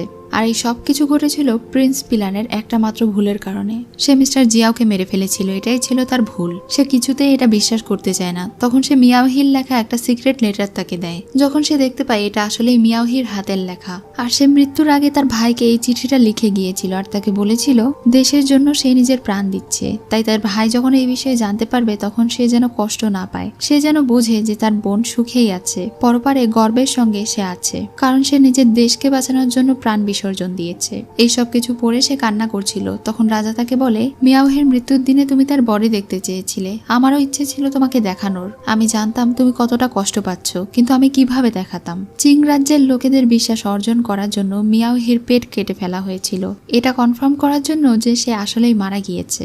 সেই অবস্থাতে আমি কিভাবে কফিন খুলে তার চেহারা তোমাকে দেখাতাম? তুমি তো ওখানেই মারা যেতে। এই সব কারণেই আমি তোমাকে দেখাইনি। এইসব কিছু জানার পরে পিলান প্রিন্সের গিল্টি ফিল হতে থাকে। সে বুঝতে পারে তার একটা বোকামির কারণে কত বড় ভুল হয়ে গিয়েছে তার। আর এত বছর সে যেই সাধনা করে আজকে এই রাজপ্রাসাদে এসেছে রাজাকে মারার জন্য, এই সব কিছু যেন এখন একটা জোক হয়ে গিয়েছে। এখন রাজা তাকে বলে তার বোনকে সে প্রমিস করেছিল যে তার ভাইকে কখনো মারবে না, এজন্য রাজা তাকে শাস্তি হিসেবে যাবজ্জীবন পিলান প্রাসাদের ভেতরেই থাকতে হবে। এটা শুনে পিলান রাজকুমার বলে সারা জীবন এই সবকিছু ভেবে কষ্ট পাওয়ার থেকে এখন চলে যাওয়াই ভালো। এটা বলেই সে নিজের গলায় ছুরি চালায় আর সেখানেই সবার সামনে আত্মহত্যা করে আর ওখানে মারা যায়। কিছুক্ষণের মধ্যে জিয়াউরেনেরও মুখ থেকে রক্ত বের হয় আর সে ওখানে জ্ঞান হারিয়ে পড়ে যায়। যখন তাকে ডাক্তার চেক করে তখন সে তাকে জানায় জিয়াউরেনের শরীর থেকে অনেক বেশি রক্তক্ষয় হয়েছে, যার কারণে সে অনেক বেশি অসুস্থ হয়ে পড়েছে। আর একই সাথে তার ভেতরে থাকা যে বিষটা ছিল সেটা আরো ছড়িয়ে পড়েছে, তাই সে কোমায় চলে গিয়েছে। কখন তার জ্ঞান ফিরে আসবে এটা তারা বলতে পারছে না, অথবা সে হয়তো আর কখনো জাগবে না। এটা শুনে জিনের অনেক খারাপ লাগে। সে এখন জিয়াউরেনের বন্ধুকে এই জুনটিয়ান মেনে সকল দায়িত্ব দিয়ে দেয়। সে তাকে ভরসা করে এই দায়িত্ব বুঝিয়ে দেয় আর বলে সে যেন জুনটিয়ানের খেয়াল রাখে, তাদের শহরকে যেন সে ভালোভাবে প্রোটেক্ট করে, কারণ এখন থেকে সে জিয়াউরেনের খেয়াল রাখবে। এসব কিছু দেখাশোনা করার সময় তার নেই। তারা তখন সেই দায়িত্ব গ্রহণ করে সেখানে থেকে চলে গেলে সে জিয়াউরেনের খেয়াল রাখতে শুরু করে। প্রতিদিন সময় মতো তাকে ঔষধ খাওয়ায়, তার সঙ্গে এমনিতেই গল্প করে। জিয়াউরেনকে সে জেগে উঠতে বলে, কিন্তু জিয়াউরেন কোনো সাড়া দেয় না, বরং ধীরে ধীরে তার চুলগুলো সাদা হয়ে যাচ্ছিল। জিন যেন আস্তে আস্তে তার জেগে ওঠার আশা হারিয়ে ফেলছিল। সে প্রচন্ড কান্না করছিল। সে প্রতিদিন তার সেবা করে আর সৃষ্টিকর্তার কাছে তার জেগে ওঠার প্রার্থনা করে। এভাবেই দেখতে দেখতে প্রায় 1 মাস কেটে যায়। সেই দিন রাতে জিন জিয়াওয়ের কাঁধে মাথা রেখে বলছিল, তুমি সব সময় বলেছিলে আমার সঙ্গে তুমি সারা জীবন কাটাতে চাও, কিন্তু তোমাকে ছাড়া আমি কিভাবে সারা জীবন কাটাবো? তুমি তো সব সময় আমাকে প্রোটেক্ট করেছো, তাহলে এখন আমাকে কে প্রোটেক্ট করবে? আমি তোমাকে অনেক মিস করি, আমার খুব ভয় হয় তোমাকে হারানোর। এসব কিছু বলে যখন সে কান্না করছিল তখনই জিয়াউরেনের জ্ঞান ফিরে আসে। তার জ্ঞান ফিরে আসতে দেখে তো জিন অনেক বেশি খুশি হয়ে যায়। সে তাকে জড়িয়ে ধরে কান্না করতে শুরু করে আর বলতে শুরু করে এই 1 মাস সে তাকে কতটা মিস করেছে। জিয়াউরেনও তাকে বলে তোমাকে একা ফেলে আমি কিভাবে মারা যেতে পারি। পরদিন সকালে ডাক্তার এসে তাকে চেক আপ করে জিনকে জানায় যদিও জিয়াউরেন জেগে উঠেছে কিন্তু তার ভেতরে থাকা ক্ষত এখনো সারেনি। পুরোপুরি রিকভার হতে তার প্রায় 1 বছর সময় লাগবে। এই 1 বছর তাকে রেস্ট করতে হবে, ভারী কোনো কাজ করা যাবে না, এমনকি লড়াইও করা যাবে না। তাই জন্য সে জিনকে জিয়াউরেনের ভালো খেয়াল রাখতে বলে। এই জন্য এখন থেকে তারা একদম সাধারণ জীবন জীবনযাপন করতে শুরু করে। জিয়াওরেন নিজেকে আয়নায় দেখে তাকে বলতে থাকে, আমার মনে হচ্ছে এই 1 মাসে আমি বৃদ্ধ হয়ে গিয়েছি, তুমি কি আমাকে পছন্দ করবে? জিন তখন তাকে জড়িয়ে ধরে বলে, আমি তোমাকে সব সময় পছন্দ করি, তুমি যেমনই হয়ে যাও না কেন, তুমি শুধু আমার থাকবে। এটা শুনে জিয়াওরেন তাকে কিস করে দেয়। রাতে তারা দুজন একসঙ্গে বসে খাবার খায় আর ভালোবাসার কথা বলে। সেই দিন রাতে যখন তারা ঘুমোতে যায় তখন জিয়াওরেনের উপরে জিন এমন ভাবে উঠে বসে, দেখে মনে হয় যে সে হয়তো তার সঙ্গে রোমান্স করবে, কিন্তু আসলে জিন তার শরীরে এতগুলো আকুপাঞ্চার ফুটিয়ে দেয় যেন রেনের শরীর থেকে বিষক্রিয়া দূর করা যায়। এরপর যখন রাতে তুষার পড়তে শুরু করে তখন তারা দুজন বাহিরে অনেক সুন্দর একটা সময় কাটায়। তারা দুজন একে অন্যকে প্রমিস করে যে তারা সারা জীবন এভাবেই থাকবে, বুড়ো হওয়া পর্যন্ত একে অন্যকে প্রোটেক্ট করবে, কখনো একে অন্যের সাথ ছাড়বে না। জিয়াওরেন তার স্মৃতিতে সেখানে একটা ঘন্টা ঝুলিয়ে দেয়, যেটা দেখে জিন সব সময় তার কথা মনে করবে। এরপরে এখানে তারা দুজন একে অন্যকে কিসও করে। পরদিন সকালে তারা 4 জন মিলে অনেক মজার একটা খেলা খেলে। তাদের সময় বেশ ভালোই কাটছিল। সেই দিন রাতে তাদের একটা উৎসব ছিল। সেই উৎসবে তারা 4 জন মিলে অনেক মজা করে। জিয়াওরেন আর জিন তাদের আগের কষ্টের সময়গুলোর কথা মনে করছিল, একই সাথে তাদের ভালো সময়গুলোও মনে করছিল। তারা ভাবছিল সময় কত দ্রুত চলে যায়। জিনকে সে যতই দেখছিল তার যেন তাকে দেখা শেষই হচ্ছিল না। পরদিন সকালে তার কাছে একটা চিঠি আসে, তাকে তার সং পরিবারের সম্পত্তি বুঝিয়ে দেওয়া হবে। সেজন্য সে আর জিন মিলে তাদের সং পরিবারের সেই পুরনো প্রাসাদে যায়। সেখানে যাওয়া মাত্রই তার ছোটকালের অনেক সুন্দর স্মৃতিগুলো মনে পড়তে থাকে। এই প্রাসাদে যেন তারা সং পরিবারের সকল সদস্যদেরকে কল্পনা করছিল। এরপরে তারা সেই মৃত সং পরিবারের সব সদস্যদেরকে সম্মান জানায়। এভাবেই হ্যাপি এন্ডিং এর সঙ্গে এই ড্রামার কাহিনী শেষ হয়ে যায়। সো ভিউয়ার্স, এই ড্রামার কাহিনী তোমাদের কেমন লেগেছে অবশ্যই জানিও। আর এমনই আরো সুন্দর সুন্দর ড্রামা পেতে আমার চ্যানেল সাবস্ক্রাইব করে রেখো।